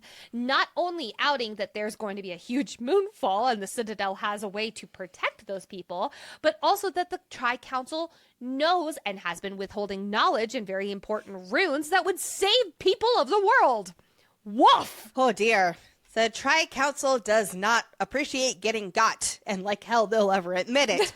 So with all of that, the trial verdict is here, and, unsurprisingly, Roan is found guilty of treason, given his intention to cast bias upon the council and usurp them from their thrones by accusing them of the very thing they are so clearly doing. He is also found guilty of breaking and entering with the intention to steal the Book of Voyd. And Roan is found, yep, you guessed it, guilty of refusing to allow the Mind Weft to see into his mind, making the Tri-Council come to the conclusion that Roan has plenty to hide from them, and only a guilty person would do that. On the bright side, pretty cool that Roan is so very skilled at voiding his mind that Mind Wefts and Truth Tunes cannot possibly read his thoughts. Unfortunately for Roan, 2 of his 3 punishments are punishable by death, and the third gets a lashing, which, yes, the Tri-Council is dicks about it, and they dish out this punishment before cleansing him for execution. The Tri-Council has a unique method for this execution. The guilty is fed to the Nth, which, as we've mentioned, is a creature that devours body and soul. Ah, we're seeing how these 2 main character POVs are coming together. Along with Roan's punishments, we have more bad news. This whole first part of the book is just bad news. And I guess most of the second part. Because Roan is part of Kaan's Imperial Council, King Kaan Vhagar of the Burn is now to be summoned to the Tri-Council for an inquiry about whether he had a part to play in Roan's actions. Shit! Now, Kaan is directly involved in this, and if he does not appear before the Tri-Council, remember they do not know that he is already here, he will be considered guilty, and trade licenses with the Burn will be revoked, and all favor from the Tri-Council will be gone. Remember that Kaan has worked so hard to stay under the radar of the Tri-Council for decades, as he's rebuilt the Burn, not wanting to draw any attention to himself and his kingdom that they greedily lust after for its untapped bloodstone. This would be really bad if things did not get worse in a few chapters. Kaan and Pyrock aren't going to let Roan become Nth Chow. After all, Pyrock would do just about anything to protect his brother, and Kaan made a promise to Veya, which I believe that promise is to protect Roan at all costs. It's Kaan, however, so he sees Roan's sentencing as his own damn fault. Before we first met Kaan in When the Moon Hatch, it turned out that Roan visited Kaan asking to speak with him, assuming this was to ask permission to go to the Citadel and read the book. But Kaan told him later, and then later rolls around and Borg is with Kaan and he mentioned a placement of a moon shard. This is one of the things that brought Kaan to the Fade, where he saw Raeve for the first time, that Awoto had possession of that moon shard. So if he'd given Roan the time of day later, as mentioned, and, not run off at the sight of a moon shard, he thinks that Roan would not be in this position right now. Kaan is many things, and one of those things is a caretaker through and through. Is this really his fault? No, he had no control over the book fucking vanishing in front of Roan's eyes, nor Roan getting caught and opening his "I cannot not correct you" mouth. He still views this fault as his own, though. So the plan is simple. Stay close, stay dressed as Roonies, and follow the council members down, down, down to the Nth Cave. Convenient that it's also where Raeve is heading. Jumping back to Raeve and Uhtred, they've finally made it to the Ant's Cave. While they're making their way down there, Raeve takes off her iron ring because she's curious about something. And sure enough, Claude immediately begins squealing and wailing so loud that she causes Rave's ears to literally bleed. Why is this not normal that Raeve can hear the creators, you ask? Like in the pits of Kindard, the Citadel, where they currently are, is nulled from being able to use elemental magic. Not unlike the Tuca trial, but here there are no grains of iron in the sand. Here, the Tri-Council members can still wield their magic, just no one else can. And what do you know? Here and in the pits of Kindard, where there was a similar, we can assume, runes there because it was not iron, the creators still talk to Raeve. In other words, the runes placed to nullify magic here do not work on Raeve, unlike the iron in the Tuca trial, which works on all Fae no matter what. Because runes are involved, I'm, again, thinking that Kalis is involved, or again, because of the Navon line, gifted with the powers from the creators. And Raeve did know that this was the case previously. But now with it being in Beltane, within the Citadel, will the Tri-Council guards their powers? Yeah, this is bigger than a rune fluke, like she might have thought before in the pits. The fact that she can hear the creators in this space is not normal from the way that Raeve talks about the Tri-Council and how they are very particular about who has power and who does not here. Raeve thinks that she is the problem, but I wholly think that it's because of who she is, what bloodline she hails from. So to be clear, only Raeve and the Tri-Council can hear the creators and wield their elements in the Citadel of Beltane. This cavern that she and Uhtred bring the dead invisible burrito wreck to is massive. It's large enough to house Rhaegon, impressive wingspan and all. Impressive wingspans. Anyway, there are bell-lined ropes hanging from the ceilings into the icy black water to jingle when there is movement, so that when the ant starts coming, the bells will ring and it tells whoever is not being executed to get the fuck out. After beheading Wreck and dropping his body into the water, bye-bye, sucker, for good. Uhtred is trying to pull Raeve away from the water and, out to where it's safe, assuming he made a promise to Kaan to keep Raeve safe no matter what on their ventures. Being, soul-sucked by an ant is not exactly in that category. But Raeve sees someone on one of the boats who looks a hell of a lot like Pyrock, and she needs to rescue him. After all, where they are, it is rarely the guilty who are actually set to death like this. It's normally the people who are innocent and, just looked down upon by the Tri-Council. When Uhtred all but confirms that Kaan did order him not to let Raeve get herself killed, Raeve decides the only option is to knock this poor uterus out. Poor guy.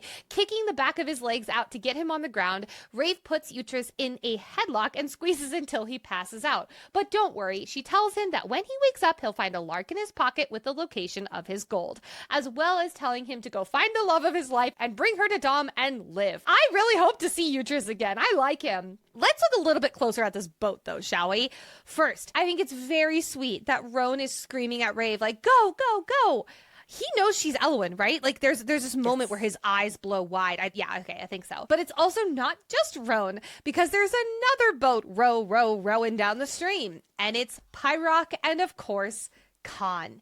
I love that when Kaan and Raeve's gazes lock, almost every time in this book, it's like an avalanche hits between them. God, it's so good. You can just feel the stakes. I can say with certainty that while I figured they would meet up in Beltane, in these precise circumstances was never on my bingo card. Not at all. Not at all. This might be nothing, but I want to point this out. When their eyes lock, quote, time slams to a still, and something deep within Raeve, we're assuming the other, snarls. Now, this could just be time slamming still as a figure of speech and literally Slatra snarling because Kaan is in danger.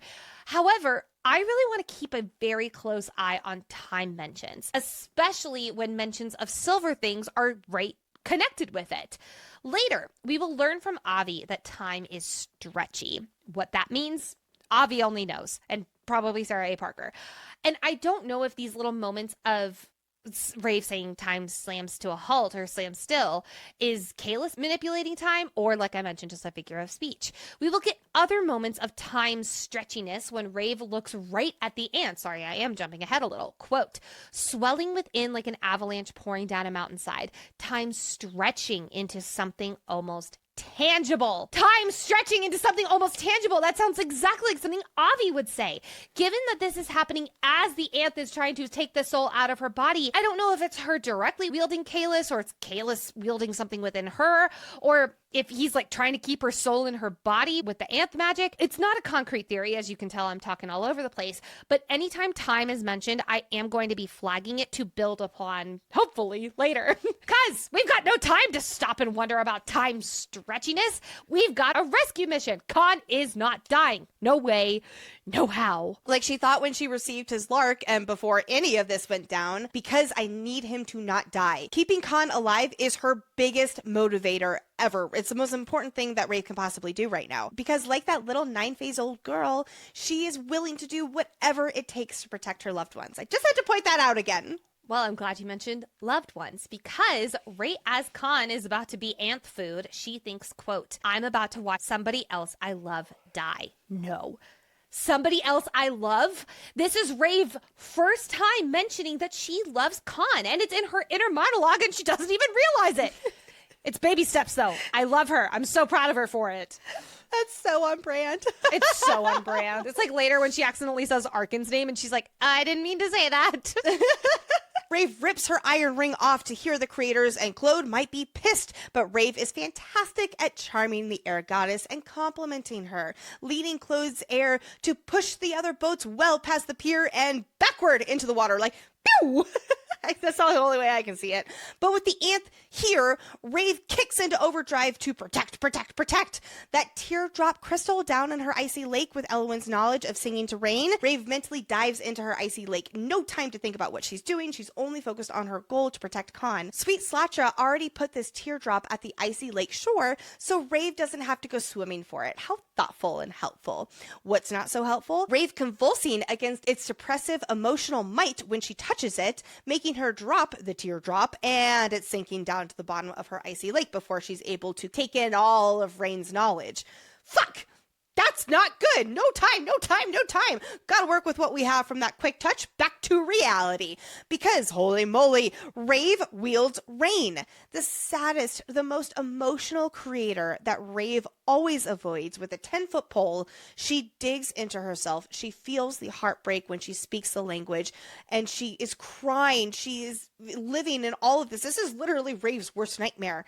And she might not be great at her words to Rain, and she's by no means fluent in this language, but it's still working. Raeve is willingly opening herself up to all of these feelings, and that she always actively hides from. Look at that woman that you've become, Raeve. Already, just in these first few chapters, you are courageous and facing your fears to protect your loved ones. She's crying as she sings. She feels like Rain's desperate emotions are eating away at her, but the water begins to retract into a ball that basically cages the Anth. Before we go through this epic battle walkthrough, let's pause and finally talk about what it is exactly we're battling. What is this Anth other than a body and soul eater? Ants are water creatures that gorge on flesh and swallow souls, nulling them into oblivion so that even waifs cannot hear them. We learn from Utris that they don't have ears, but water movement ruffles their membranes and cues them to leave their den. The average Anth can, which means there's more of them, the average Anth can't leave their water, but stronger ones can sometimes pull themselves partway out, much like this one here in Bethane. Also, you should never make eye contact with an Anth, as it's viewed as a territorial challenge. Guess what Raeve does? I was going to say, you hear that, Raeve? You either earn their respect or lose every one of their senses if you stare them down, and then you beg the Anth to feast on you if you lose every one of your senses. Luckily, Raeve doesn't really earn its respect, but she doesn't exactly lose her senses, which is nice. So Rave's got her attention on the scary water monster. She's doing her best to tell Rain to hold the water where it is while she slowly backs up. But even though her songs are broken and just pieced together, Rain listens, making the Ant's cage bigger.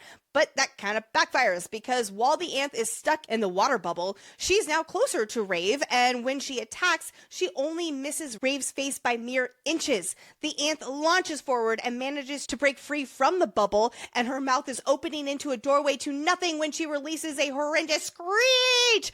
Raeve even thinks that this noise is worse than when Claude is pissed off or when Rain is heartbroken. That's really, really bad. Rave's poor ears this episode. Raeve looks back to see Kaan charging toward her because of course he is. He's never going to let her just sacrifice herself so he can live. And if not for his warning, Raeve would have been dead. But thankfully she moves just in time and the Anth only cuts her cheekbone. Raeve is pissed and makes direct eye contact with the beast. That is that Raeve we know so well. She is willing to give up everything as long as Kaan is safe. He is the one who is needed in this world for his people. Little does Raeve know her own significance. She just thinks that she's an assassin with a bad attitude and trauma. Raeve screams out, "You can't have him!" I'm just going to quote the passage here. "In those dark eyes, I see the end of everything. Part of me tumbling like a star tossed through the big black sky in the shade. The rest of me stands strong, tethered to something bigger, stronger than me." Yes, because the Anth sniffs Rave's soul, trying to pull it out, and Raeve screams. Or is it Slatra? "The sound coming from me, it's not warm, it's blizzard, cold, and guttural, as though it just tore from the chest of some ancient icy beast." Slatra, Slatra, Slatra! It's like Slatra is saying to the Anth, you can't have her. You can't have my precious little one. You can't have her soul. You back the fuck up, bitch. I love this so much, and I can so clearly see this visual. At this point, Kaan has had enough of Raeve trying to kill herself here. And since Raeve is backed up against the pier, he uses Rygon's strength, so he breaks from the mental wall that he's created with his dragon, which is going to have severe consequences next episode, and he uses Rygon's strength, because they're Dagamork, to break the pier into smithereens with his two bare hands. Gosh, he could do so many things with those hands. And he pulls Raeve up and out of the cavern, leaving the Anth behind as she tries to climb over the broken pier.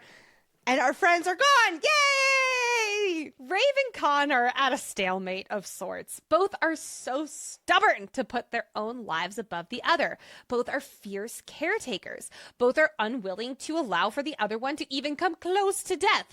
As Raeve will later say, if Kaan dies, she will not go quietly into grief. She will basically rip the world in two, just as Kaan will.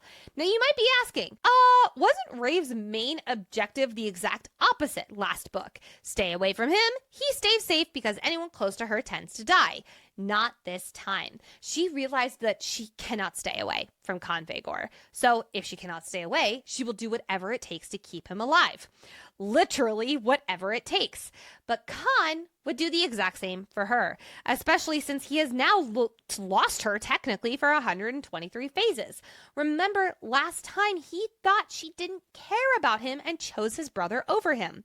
But now she's back and she does care about him, so he will not let her die or leave him again. Every time we get this trope, I just want to kick my legs in the air because it's just so delicious. But this one I just feel like is done so well because I can see where they're coming from so clearly. I love how Kaan describes Rave's reaction, just like holding a blade to his throat, as a compliment, if nothing else. She dove so deep into Rain's emotional well, and she's hurting. She did that for him. And she's taking that hurt and throwing it into rage that she can only throw at him. So what a compliment that she's so comfortable around him that she can hold a knife to his throat. All right, let's officially meet Pyroc's brother, shall we? And while Pyroc is introducing his brother Roan, I want us readers to flag once again Pyroc's negative self-talk. Pyroc is putting himself down as he introduces his brother. He's less than Roan. He's not as smart. He's not as valuable or worthwhile. Pyroc, you are so much more than you give yourself credit for, even if you drink like a lot. But with the extra context that we have now about who he is, Pyroc feels like he's failed his family so much. We'll talk about this a lot more in later episodes, but he feels so much shame. He's the older sibling. He was supposed to protect his family. Now it's in Kadoc's clutches, and look what's happened to the Fade. And I think that he feels such a sense of responsibility, and he has been hiding from it, partly so that he can survive and won't be killed, but also he is not too unlike Raeve, where it's like he's too ashamed of his own inactions that he's burying his head in the sand, and he's just beating everybody else to the punch for how useless he is, because he really does feel that in his core, because he has been useless to his kingdom. There's a really interesting moment when he's seeing Raeve, and he like dips his head to Raeve, and she's very confused, and she returns the bow with like an extra flourish. First, it's rich because both of these are technically royalty, both of these two. And secondly, how Pyrock, right after she bows with that extra flourish, he clears his throat, obviously uncomfortable being bowed to even as a joke. Oh my God, it's so good. Okay, I thought he was Turin. I thought he was Turin. So convinced you he was and I Turin. both separately were so convinced he was Turin. Fucking, we were close. He's Turin. We're close. All right, the hooray! The rescue mission is done. But they still need to get the fuck out of here. And their way out is not an option anymore because it's littered with a molten mob battalion that is in full battle formation. Turns out the news that Roan outed got out very, very fast. The people of Bothame are desperate to get behind the closed, safe doors of the Citadel before the moons fall. And they are not being let in the current state. What a concept! But if Kaan is discovered down these halls, yeah, the burn is super fucked. They would absolutely have a war on their hands a lot sooner than they already will have a war on their hands. Since they can't go out the front door, Roan has another plan up his sleeve. But first they need to head to the High Treasury, where there is less of a chance of someone finding them. And there's also the fact that Kaan and Pyrock already killed all the guards and stuffed them into the urns, which I just find really funny. Really funny. But since the High Treasury is packed with veins of Bothanian ore, which is like a higher concentrate of iron, they can't just earthbend their way out, because once when they leave the Citadel, once when they would be able to start using their powers again, then they still, like anybody who would be able to talk to Boulder still would not be able to because of the area that they are in and the Bothane ore. This is where Roan comes in, and we'll talk a lot more about that next episode. But he is going to plan to blow their way out by blasting a small, Kaan-size hole in the wall. Nothing could go wrong. I love Roan. But we have to get to the High Treasury first.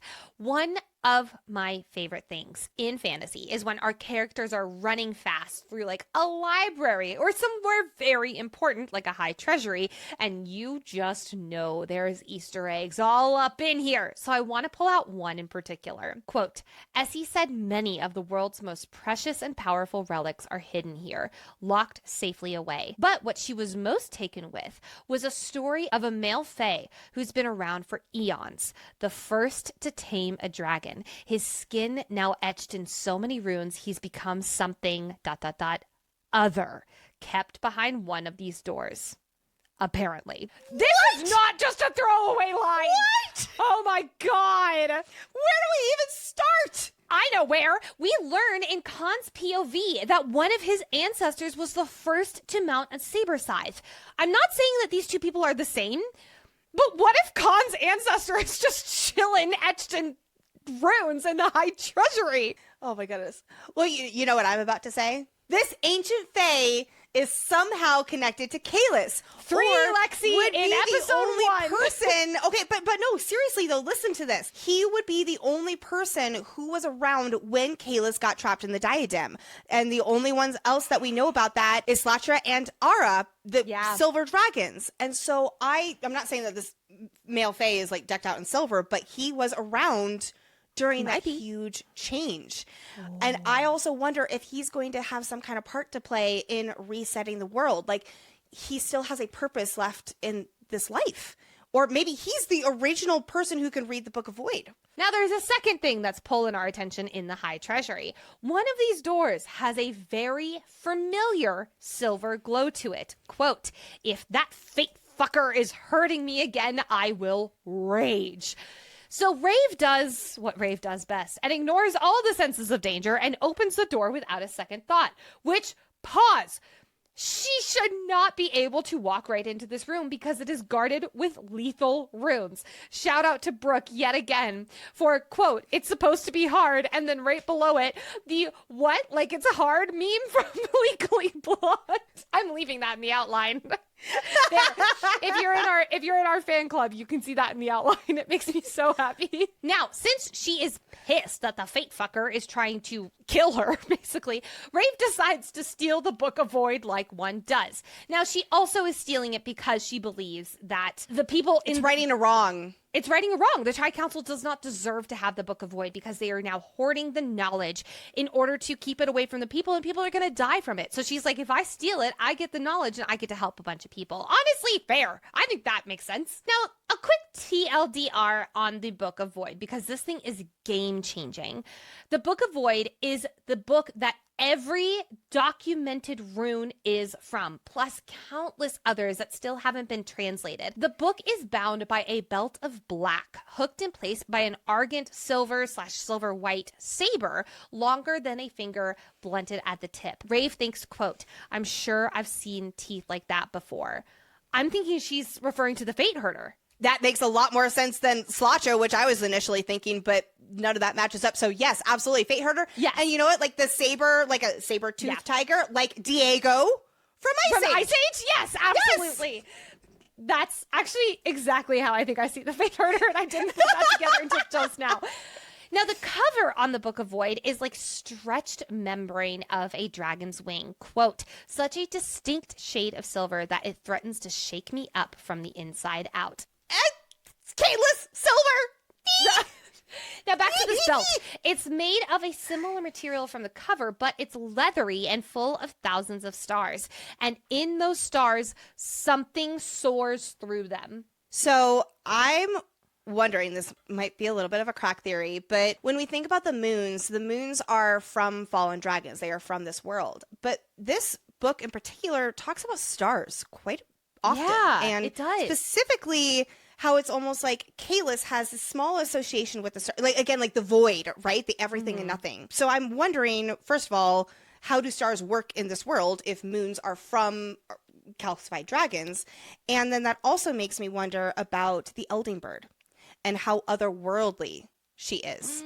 And because all of a sudden otherworldly I'm is used seeing multiple times. Yes, and we're getting introduced to stars, and I'm not saying that the Elding Birds come from stars, but I'm not entirely not saying that. And with something flying, it's like you automatically think of it being a dragon, but what if it wasn't? Now, one cannot just touch the Book of Voyd. People have gone missing, died, or even gone mad trying to touch it. Only 2 people are known for not just immediately dying. Number 1 is a mind weft who became troubled. Literally last book, a troubled mind weft was the one who gave Veya the bangle. That word of troubled is not being used accidentally here. I guarantee you she learned the rune that, you know, identity theft is not a joke, gemmed that bangle in the Book of Voyd. Yes, and it also says that she was let go from being here in the Citadel. I assume that she was kind of like somebody who helped out with the Tri-Council, and she got let go because she was so troubled.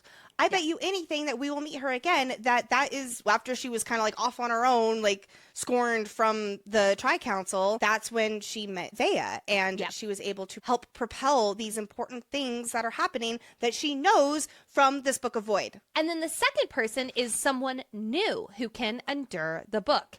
Hello, sweet, wonderfully weird Avi. We don't know it yet, but that's 100% him. All of this to say, let's now go all the way back to chapter 2, because the adventures of Kaan and Raeve are not the only story we have in Ballad. This is also the first time we get Kyzari's POV. And things are not looking so good for our girl Kyzari right now. We pick up just moments after the end of book 1, where Kyzari has signed the parchment lark that Arkan plans for Kaan, who she definitely believes is her uncle. So that shuts down that theory that I had last book, that at least she thinks that for now. We also don't know how long Kyzari's been here or how she even got here in the first place. We only know that it's been many days since she, quote, willingly walked into this trap. I bet you fucking Sareem had something to do with this. Oh, yes. With Kyzari in a cell and iron on, she is unable to hear any of the creators, mainly one creator, Kalis, the man with question marks next to that she loves, but she cannot talk to. She has been hearing Kalis regularly for about 25 phases now, learning his language and falling in love with him. He's been her ever-present steadiness in a world that has been basically one pretty cell for her to suffocate in. It breaks my heart that the entire scene Kyzari is muttering to Kalis, quote, "I love you, I am here, you are not alone." Woof. Knowing what we know about this creator, who was so angry and hurt that the other creators could be seen, felt, and, he felt so alone that he started making moons fall, that she has been saying, "You're not alone" to him. Like, that's so sweet. And yet she is now very much alone until in a few moments. Now, something I will say that's interesting about Kyzari's inner monologue here. She thinks about how when he, Kalis, sees Kyzari dead in a cell, he will rage and, quote, "rip every I guarantee you that word she was going to say was moon, and probably moon from the sky, which is exactly what happens at the end of this book. Also, she does mention the unlikelihood of, quote, willing her ma back to existence. She kind of did this exact thing between her and Kalis, or at least mainly Kalis, who was helping her. Raeve is down from the sky. It is literally willing her ma back into existence. Oh, it's so good. I love that dramatic irony. In her cell, Kyzari reminisces on the blank parchment lark that Arkan made her sign at the end of When the Moon Hatched, that he then wrote a message and sent to her Uncle Kaan. Well, as we'll learn in chapter 74, it isn't actually sent to Kaan like a parchment lark is supposed to be sent, but Serene will personally deliver the parchment lark to him, so he will have to cooperate with the Fjorduath / Scavenger King. Hoping that someone, even her father's Miskin, would see her capture and then come to save her, Kyzari has... basically, that hope is now vanished on thin ice. It's not until little Nee continues to poke and poke and poke and prod and prod and prod at Kyzari that she starts to think a little different. Really quick note about the audiobook. Yes, Kyzari's POV does... I'm going to say mispronounce Nee as Nay. And all I can think of every time she says it, I go, Nay! And I'm like this little tiny pony just poking her. I bring up this audiobook pronunciation because Lexi and I have been very open about how we will always pronounce things the way that audiobooks do. This is the one time I'm actually going to go against that because it is pronounced Nee. It's I Purposefully need gone you. against it. Sometimes Purposefully. we mispronounce accidentally. Yeah, I'm saying purposefully go against it. So if you're wondering why, that is why. Now, Kyzari believes that she is quite frankly losing her mind. She does not think that Nee is even here. This is this little note that she sent to her ma out of desperation. She believes fully that this is a figment of her imagination. She at least hopes that it is. Because what happens if this is real? And she opens it. What is it going to say? Parchment larks of those who have died just wander around aimlessly until someone is kind enough to pinch the return fold, letting the sender know that the recipient is no longer in existence, or at least their body is not any longer in existence. I'm not even going to get into how souls work with that and the ant and whatever. So this little Nee could easily say, "Hey, sorry, this lark has been flying around aimlessly for a while. I'm guessing the receiver's passed. Apologies for your loss." And that would mean that her ma is really dead. I mean, obviously, she believes that she is, but it would hit her all over again that she will never be able to be held by her mom. Until she does finally read it, because Nee is insistent. And it says, quote, "I need you. No, you don't." Well, not the pep talk for someone who's been feeling low and sad. Or is it? Kyzari looks around her cell and notes that the etchings on the wall, mainly the N, the Y, and the D of "No, you don't," look mighty familiar, which means the person who wrote on this little Nee is the same person who was trapped here in this cell. But more importantly, it's the person who got out of this little cell in order to write this parchment lark. Right here, this is finally giving Kyzari that boost of hope, but not for someone to come and save her. Instead, it is for her to save herself, because as she thinks, she doesn't need anyone. While Raeve wrote this response in a dire time, it was as Essie was dying, or I'm not even going to get into that right now. Raeve had no intentions that this parchment lark would go to her daughter. She didn't know she has a daughter. She doesn't know she has a daughter. She doesn't know she has a daughter. This right here is such a beautiful piece of literary irony, because Raeve, who at the end of this book will feel so sad that she never got to help her daughter, here she has. She gives Kyzari hope in this moment. So poetically beautiful. I know.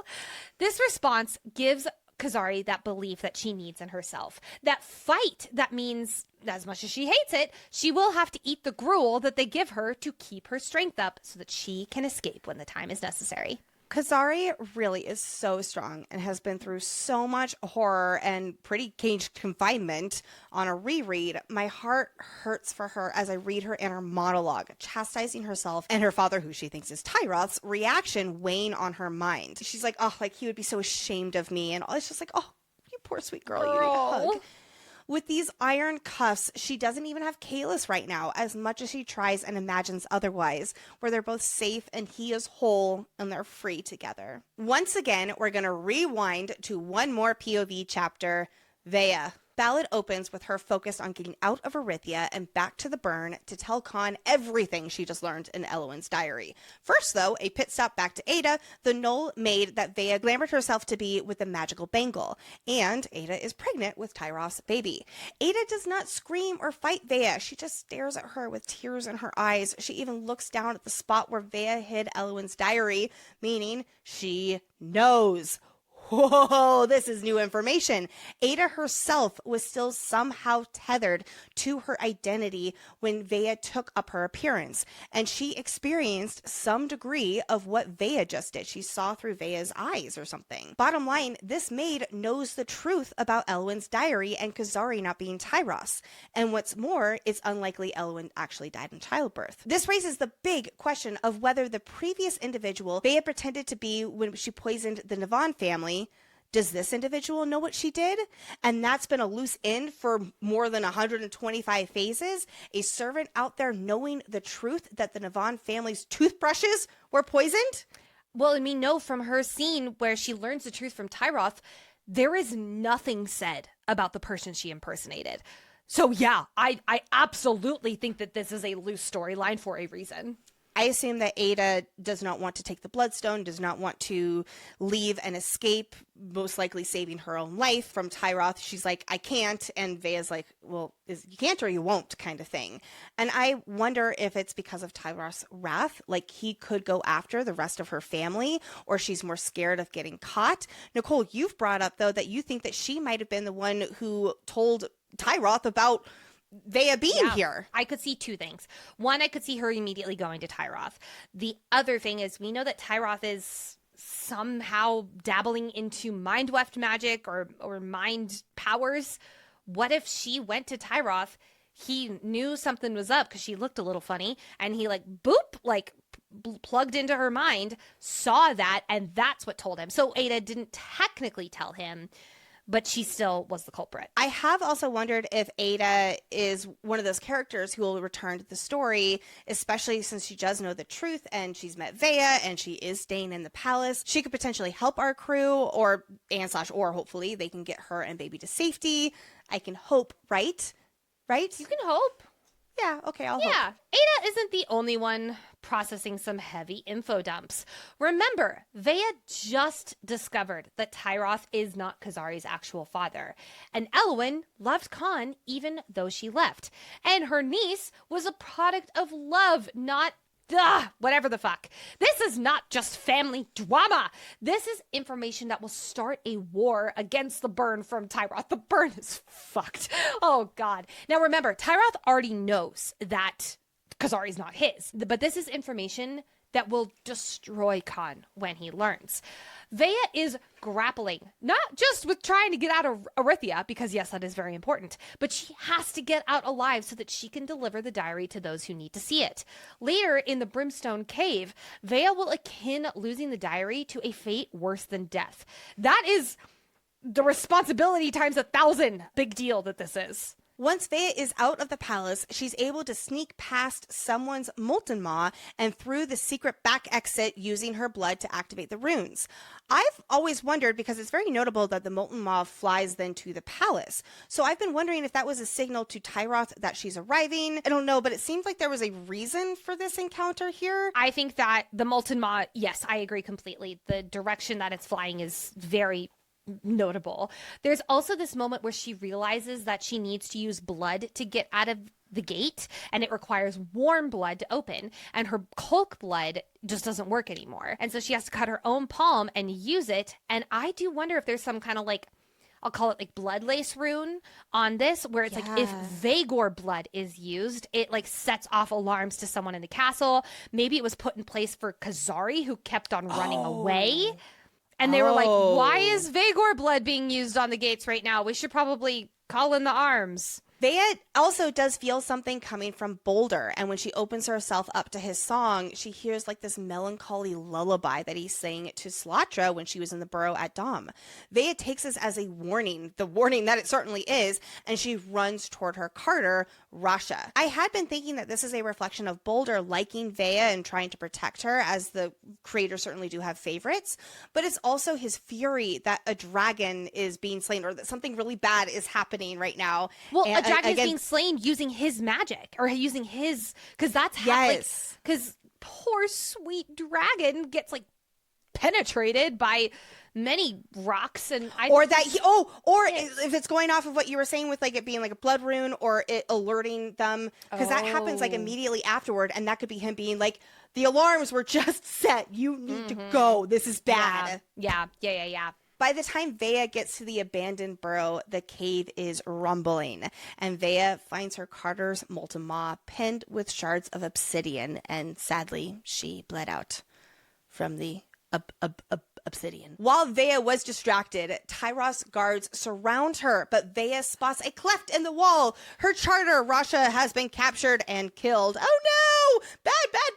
She throws a jar of moonlight, essentially flashbanging the guards so she can escape. Yay? Well, yay, because big round of applause, and especially Veya's like epic line of, quote, "I can't wait for the day you're forced to bow before the rightful queen." Yes! Which is badass. But I also have to point out, Tyroth doesn't know, or at least shouldn't know yet, that Raeve is alive. And if his thorns go and tell Tyroth what she just said, he might figure it out, which is bad. Veya runs and runs right into a hot cavern with pools of magma. Not something you'd exactly find in the shade. Unless someone is trying to keep a saber scythe alive and captured.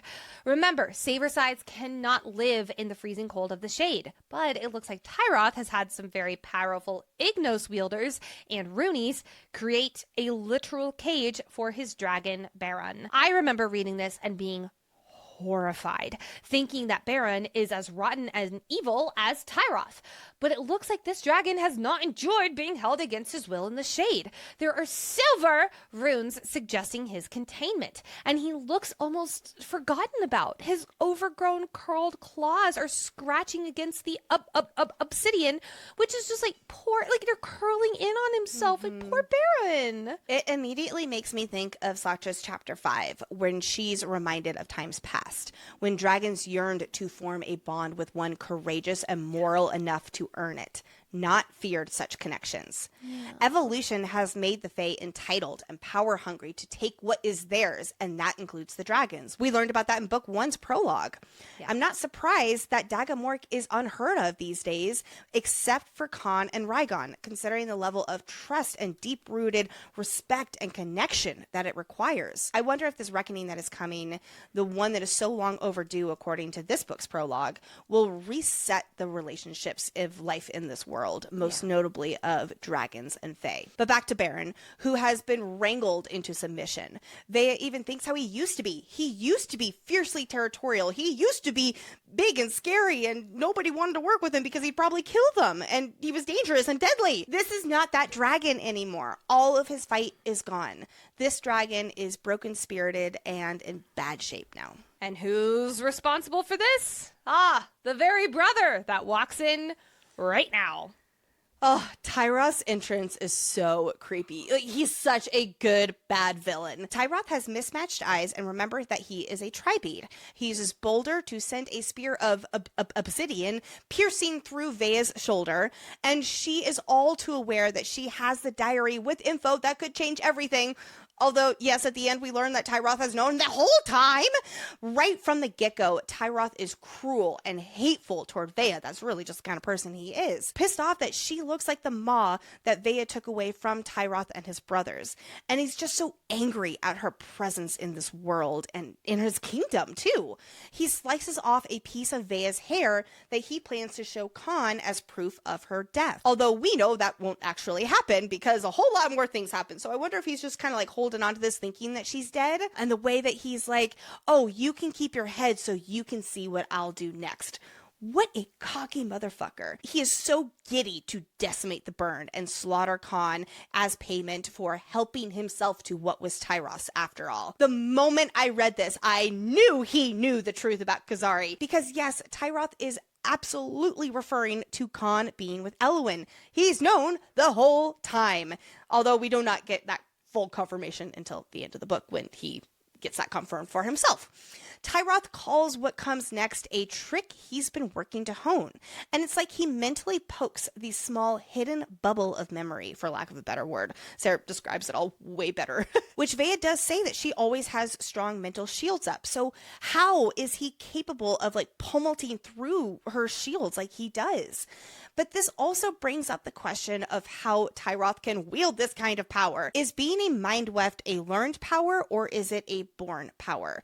My best guess is that the true talent is born gifted. They are extremely rare, mind wefts are, and that is a born talent. But a very powerful person, like Tyroth here, can do small bits of it, like releasing this memory versus being talented enough, like a true mind weft, to erase the memory in the first place. Now, at the end of the day, this is Tyroth we're talking about. He's sadistic and frankly horrifying. And he doesn't waste a beat before he can bring his sister down a peg again and again and again. Like Lexi said, he blames her for their mother's death, which is so fucked up. And given how young he and Kadak were, I wouldn't be surprised if this is entirely a picked up trait learned from Osterin and the way he treated Veya. He knows that Veya's missing 30 cycles are in there, and he wants more than anything to share them with her because she will be in pain and easier to destroy.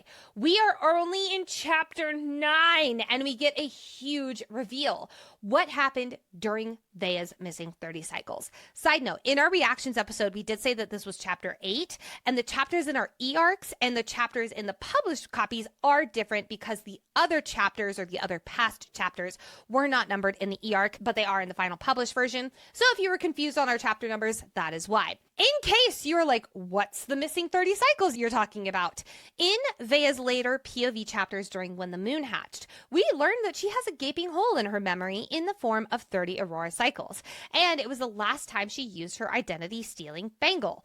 Lexi and I were dying to know what the heck happened during those 30 days, but we pieced together enough that it largely centered around the Palace of Arithia, given how she discussed it in the last book being both familiar and something she doesn't want to look too closely at. Well, sadly, now she doesn't have a choice as Tyroth brings that memory forth. Really quick note though, while he's piercing through her memories, he goes right past the fact that Raeve is alive. So he does not know. I want to highlight that. He does not know that Raeve is alive.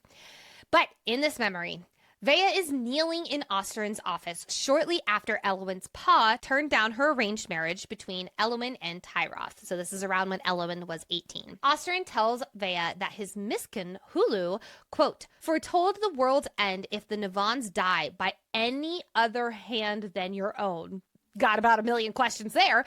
Veya obviously refuses, leading to her paw having Tyroth hold her down, while a mind weft named Muir, more on her shortly, enters Veya's mind and removes her compassion, empathy, sadness, and morality, until she is nothing but a vessel of compliance for her paw to use as he pleases.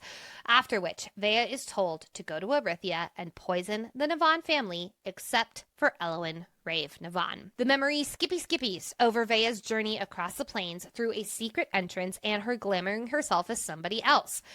Again, that person we do not know. It picks back up with her poisoning Adric, Adora, and Hadeon by putting the blood of a Zatha beetle on their toothbrushes.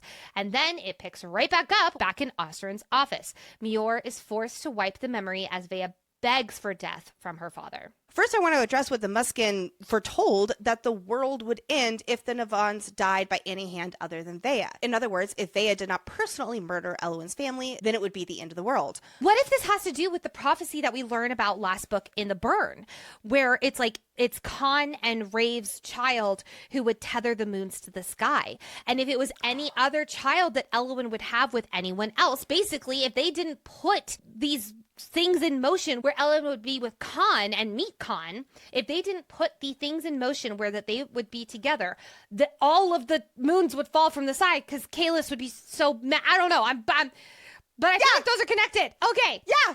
Yeah. Okay. I think about all of this, and again, with the concept of fate. And clearly, Veya did end up being forced to do this, so this prophecy is null and void. But it calls back to this concept of fate, to the prophecy that was last book as well. And as well, what the troubled Mindweft said to Veya before this incident, because Veya already has this identity theft bangle. And the Mindweft told her, again, before this event happened with her father here, the Mindweft told her that the bangle would be used twice and both would be painful but necessary. Lexi, can we agree that this use that of the is bangle... a question that is out for Sarah. Okay, I'm adding that to our list of questions. Jesus Christ. Painful to have to kill the family, but necessary to set this all in motion, which immediately makes me think of the prologue, again, with the line about Elluin and Slatra's moon falling, sending tremors through the world that was fitting, given the event would later bring about a reckoning that was long overdue. This event with the Navan family is what sets everything in motion, as we learn from Elluin's diary and the consequences of her family's death. So it makes me wonder, how many times have I said that this episode? Would the world eventually end without Kyzari? Yes. Without Kaan? Yeah, like what you're saying with the moons and all that. But yeah. That's exactly what I'm thinking. Like, if Veya hadn't set this in motion, the world would have ended because Kalis would have brought down all the moons or something like that, because Kyzari wouldn't have fallen in love with him. And Kyzari and Kalis together won't be tethering moons to the sky. Also, real quick, if you are wondering who Miora is, allow me to explain. Miora is was one of Veya's childhood friends and a very talented Mindweft from the Burn. She had short, white hair, brown skin, and a kind face. One that Veya notes was much like her paws. Who have we met with a similar physical description, who is also a Mindweft in the Burn? Roan of Dom's Curly Quill, which we get confirmation from the glossary that she is indeed Ron's daughter. She had the ability to temporarily remove someone's emotions and lock away memories, like we see her do with Veya. And when everything was said and done, when Miora no longer had any use to Ostra and Vhagar, and she was now a loose end who knew too much, Ostrin had her beheaded. Veya will be spending much of the remainder of this book, and assuming next book too, especially with Hadion's return, grappling with this news. She's horrified, and honestly that doesn't even feel like a big enough word, at what she's done. She took one of her best friend's families away from her. She sees herself as the jumping off point for this horror show that occurred in this world. Even then, she wanted to die and make all the pain of what she's done go away. And that comes crashing down on her now. I truly believe that if it weren't for the responsibility of the diary, Veya would not have made it out of this book alive. And I'm so glad she had it, because woof, that would have sucked. And then woof, also looking ahead, this is going to cause quite a lot of tension. Imagine her interacting with Raeve next book. Like, she's not going to know what to do, knowing that she is the one who took away the family. And I do really see this being a theme next book around forgiveness, because if Veya hadn't done this, Elluin wouldn't have met Kaan. So it sucks, but it's also like, I don't think that Raeve is going to hold this over Veya. With this reveal complete and his sister in absolute misery, Tyroth gives a command of his dragon. Feast. Poor Veya hopes for a swift end. It's all she thinks that she deserves after learning what she's done to the Navan family. But this is when we see a dragon disobey its bonded and take advantage of an opportunity to be free. This dragon, who Tyroth destroyed, takes her out. This is probably his first opportunity leaving his cage for a long time, where he can leave the broken runes. And with that, Baron flies north toward the sun, toward freedom, not feasting on Veya like he was commanded, but rather taking taking her with him to freedom. Understanding what we do about the bonds between rider and dragon, I can only imagine how much has hardened between Tyroth and Baron, where Tyroth can't feel or anticipate what Baron is about to do. I personally don't even think he is aware of exactly what Baron is trying to do until he'll most likely feel the disconnect as poor Baron dies going up into the moons. So as far as we readers know, emphasis on that part, Tyroth thinks that Veya is dead at the hand of his dragon. But if I was Tyroth and saw my dragon leave the cage, I'd probably have a bit of a question mark next to that. All right, friends, with that, let's tap into our dragon sight and turn our full attention to important foreshadowing moments for the rest of this book and speculations for book 3. Kaan receives a message from Taros written in the native tongue of the clans. Who the heck is Taros? The large male who chartered Rek to Bolthane, the person Rek planned to kill so he could take Taros's molten maw. Note that Taros was not one of the Arithian guards sent by Tyroth. This was a taxi driver who Rek would have killed if Raeve did not get to Rek first, or rather if Slatra did not get to him first. I appreciate that little note that Kaan had a guy on the inside keeping him updated on Rek. We learn about the moving mists and how they're migrating further north than they have in over 100 phases, which instantly makes me go, why? According to the glossary, the moving mists shift around the globe but rarely travel too far north. Within the mists is a hungry hive of waifs. In other words, you don't want to get caught in the mists. But we'll also learn how the mists honor the dead in much the same way that dragons do. When Kyzari describes the last time she saw Ni, when she blew her mother's name upon its wings with, quote, all the foolish hope of someone clinging to the belief that true magic exists. Oh my goodness.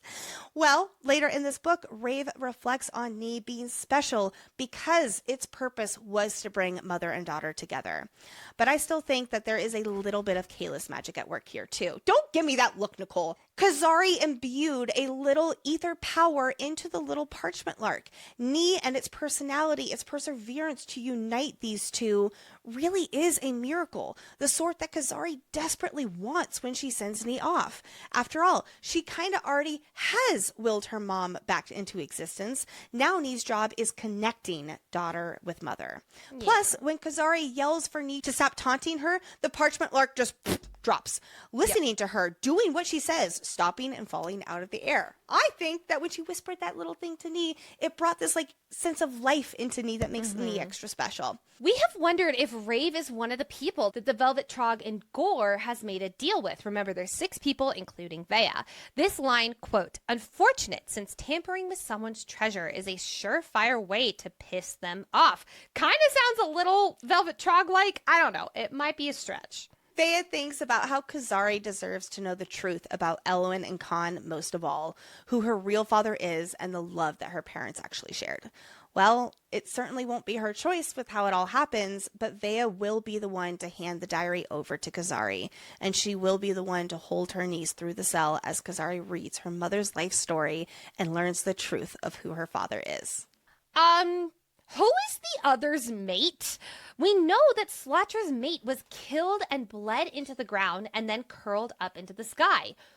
Who was it? Will we ever see them again? Did they fall when the moonfalls happened at the end of the book? I don't think that he would come back, though, but rather that his moon would no longer be in the sky, and that would be really sad. I would not be shocked if he came back, just knowing the power that Slatra has. And she gifted that to Elluin. But Elluin was not a calcified dragon at that time and was not broken dead into lots of little pieces. We learn a rumor that Tyroth had a young protege to the Tri-Council, and he traded a young protege to the Tri-Council in exchange for their favor. We can both agree that young protege is Avi, yes? Oh, 100,000,000%, yes. Yes, absolutely. He can lace runes like no one else. Okay, so if so, how did Tyroth have Avi in his possession? So I was chatting with some of our friends, and one wondered if Avi is actually Kyzari's child. Really quick, before we get into a lot of this, we are going to be talking about non-consensual sexual intercourse that resulted in Avi with Kyzari as a theory. So please, please, please skip ahead if that is triggering for you. Always listen to your comfort level. So I do wonder if he is Kalis's and Kyzari's, which that would be consensual, that would be born of love, or if it's another way. And I could totally see him being Kyzari's, and that's how Tyroth had him in his possession. That's what I'm also saying about maybe the timing with the most recent Moonfall was when Avi was taken from her. And I hate even voicing any of this. The theory that Avi is Kyzari's, it breaks my heart for so many reasons. And yet it also makes me go, oh shit, that would make sense. So I really do hope that, I don't know how this would work with Kalis and Kyzari. I don't know if this would be like kind of a Virgin Mary situation, but somehow I would love if Avi was Kalis's and Kyzari's. Because I mean, like, Avi is touched by Kalis in some way. Yes, exactly. However, I could also see that this is where I'm really getting into the trigger warning. So please, please, please, again, listen to your comfort level.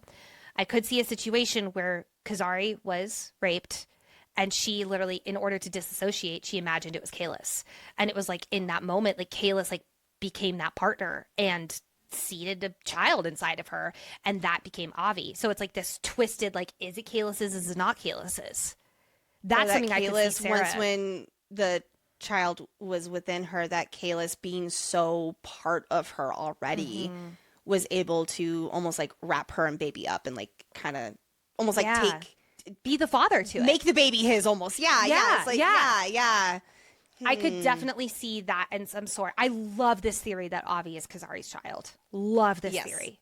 I want it to be like, I want it to be Kalis and Kyzari's. I do. Me too. I want it to be born of love and mutual sexual exploration.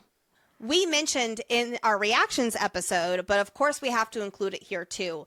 Raeve got a jar of moonlight from a traveling merchant in exchange for a strand of her hair. This is one line, and it feels very ominous. Was this merchant a bloodlace who could somehow sense who Raeve was? Because the, quote, odd price of a strand of hair, that's no coincidence, right? This merchant knew who she was, perhaps had even seen her before and knew that it was Elluin, or was associated with the Scavenger King, and this is somehow connected to him keeping her under his thumb. But yeah, I am convinced that this is notable because she is of the Navan family. Her DNA found in her hair is a big deal, and she is alive when she's not supposed to be, and she, at the time of this exchange, had absolutely no idea what her DNA would have. Okay, if it was in the Fade, this is a crack theory, but I could totally see this. If it was in the Fade, what if this traveling merchant saw her and thought, ooh, Kadok might want to see this? So he, a bloodlace, takes a bit of her hair, brings it to Kadok, and tries to convince Kadok this is Elluin Raeve Navan. However, Kadok is a slimy little fuck and didn't believe this merchant. So I'm going to go with it backfired on this merchant. We get a line from Kaan's POV about Elluin dying in childbirth. And it dawned on me, he still believes that even at the end of this book. He does not know that Tyroth killed her. And oh, dear creators, when he does learn, that's not going to be good. You are right. Arkin alluded to thinking Tyroth picked up on it with the bloodlace mention from the diary.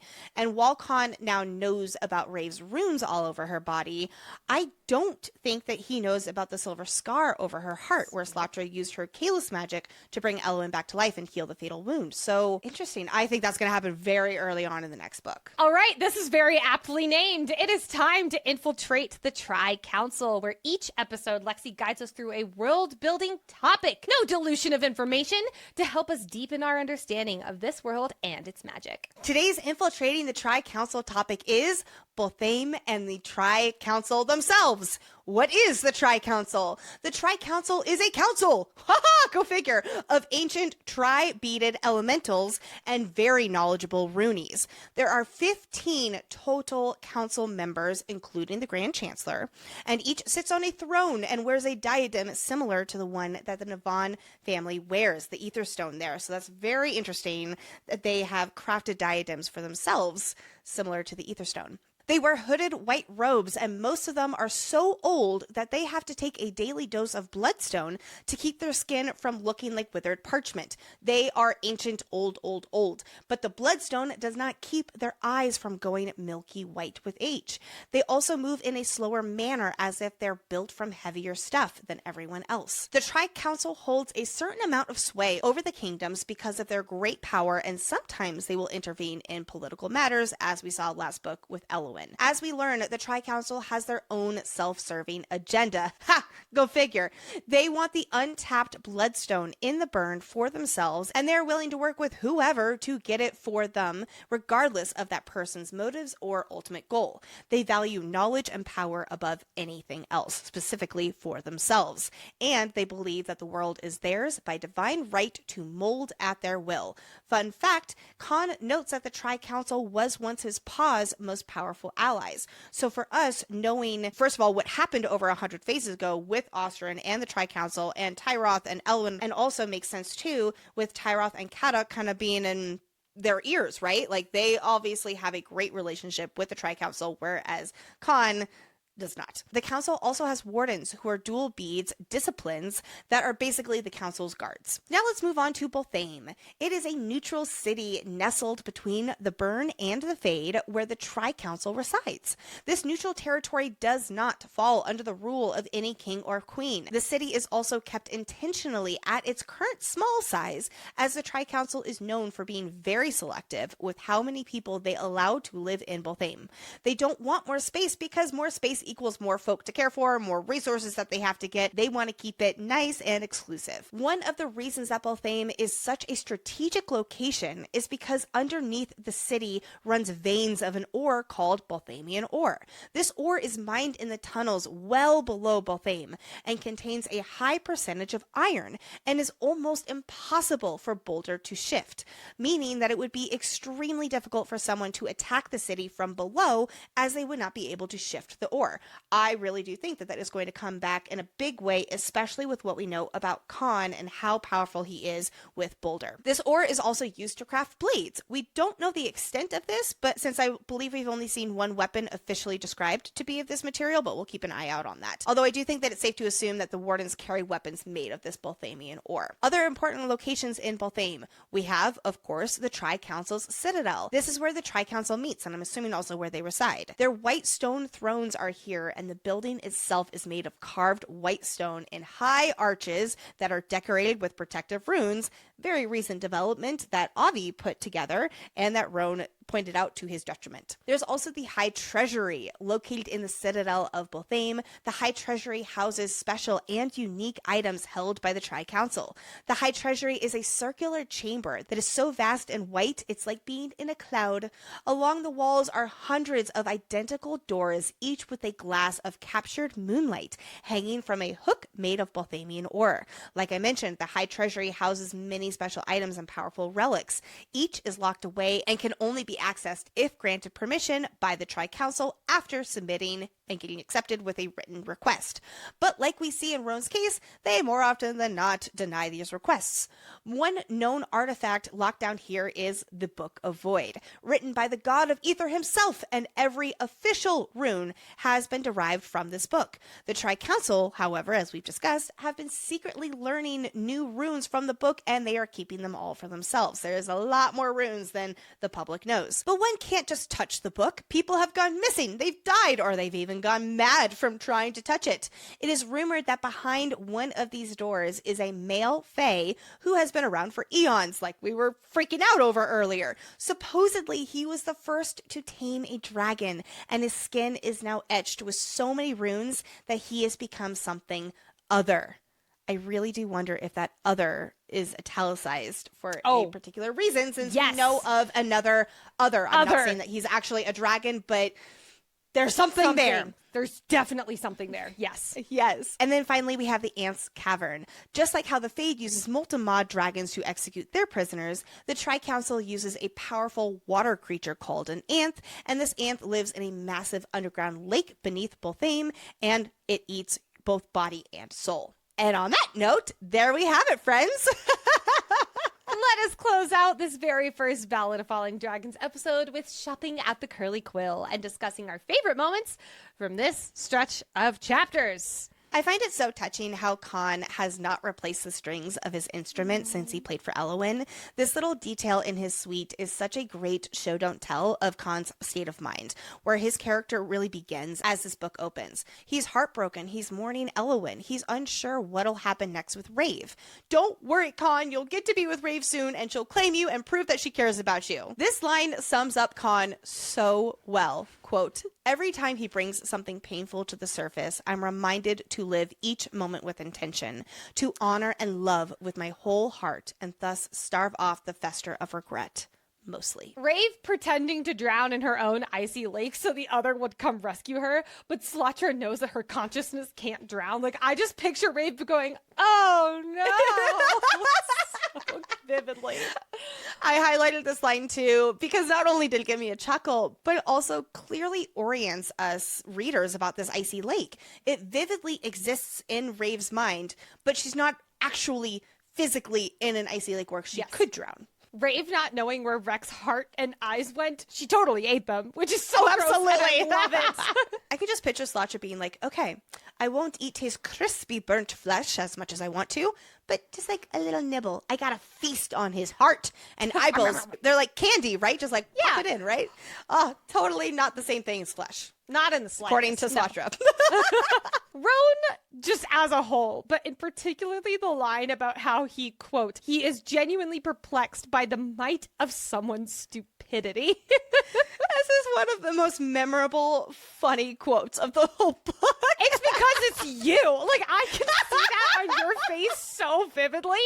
Then Roan having to spell out that he couldn't still have the book in his possession because he obviously would have used the Book of Voyd to free himself and stop the beatings. Later, when Raeve is like, it's not important how I got information about the moons falling and how it got out, Roan's like, she probably read it off of someone else's lark.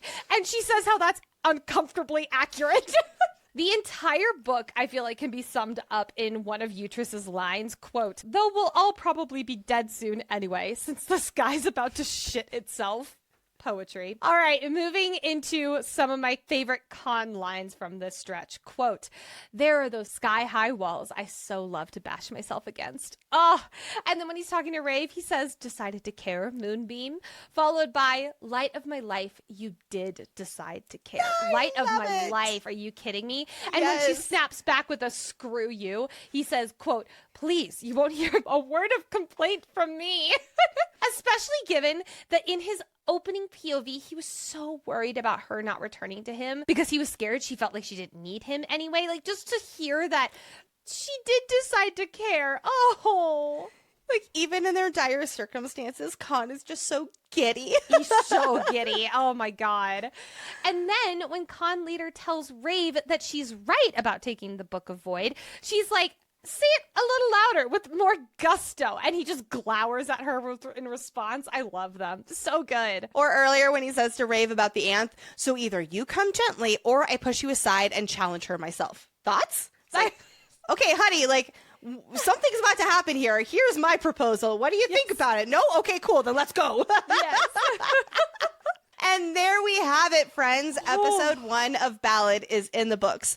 I am very afraid for how long this episode is. Sorry, Hayden. Sorry, Hayden. Next Monday is episode 2, where we are covering chapters 17 through 31. Jesus Christ. So long.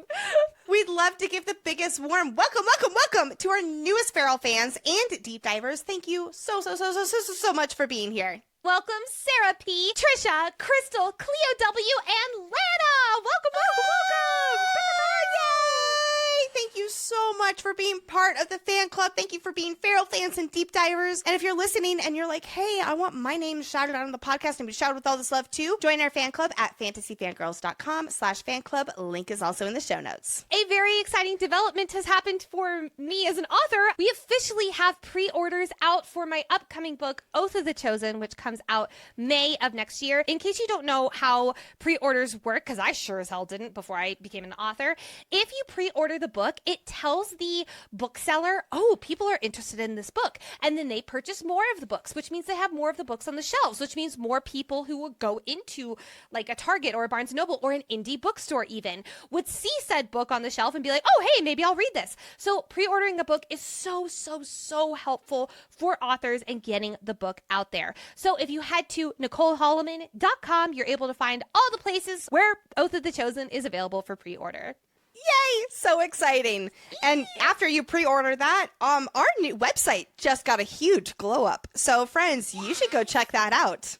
It's so cool. We love it. And lots of When the Moon Hatched and Ballad trivia guides that we're starting to get up there. It's really exciting. We've been working on it for a long time with Brooke. Yes. Well, speaking of Brooke, thank you as always to our mind-wept, aka our content researcher, aka GIF extraordinaire, aka website designer. Brooke, thank you so much for all that you do. And of course, Hayden, we're so sorry this episode is so long. Our executive producer, our sanity manager, and the co-host of Fantasy FanFellas. Thank you, Hayden. We are very active on social media, so please be sure to follow us on Instagram and /our TikTok at Fantasy Fangirls Pod. And if you're watching this on YouTube or want to watch on YouTube, pretty please hit that subscribe button to keep following along. While you're hitting buttons, hit that 5-star button on whatever podcasting platform you are listening on, but not just for this podcast, not just for Fantasy FanFellas, and not just for Fantasy FanReads. Please rate and review any podcast you regularly listen to. And last, but sure as hell not least, please share this episode with your fellow Moonfall friends. If you were like, an anth is a soul eater? What does that mean? And your friend was like, what is an anth? This is a great episode to send to them. Thank you all so much. We will see you next week. Bye-bye. Bye. That's Baron's not the the scary dragon. manager. You don't want to cross. He's the head chef at the restaurant that you don't want to ask questions to about what has shellfish in it. I'm making a joke, Lexi. I know, I'm but I missed the part. Keep going. I'll workshop it.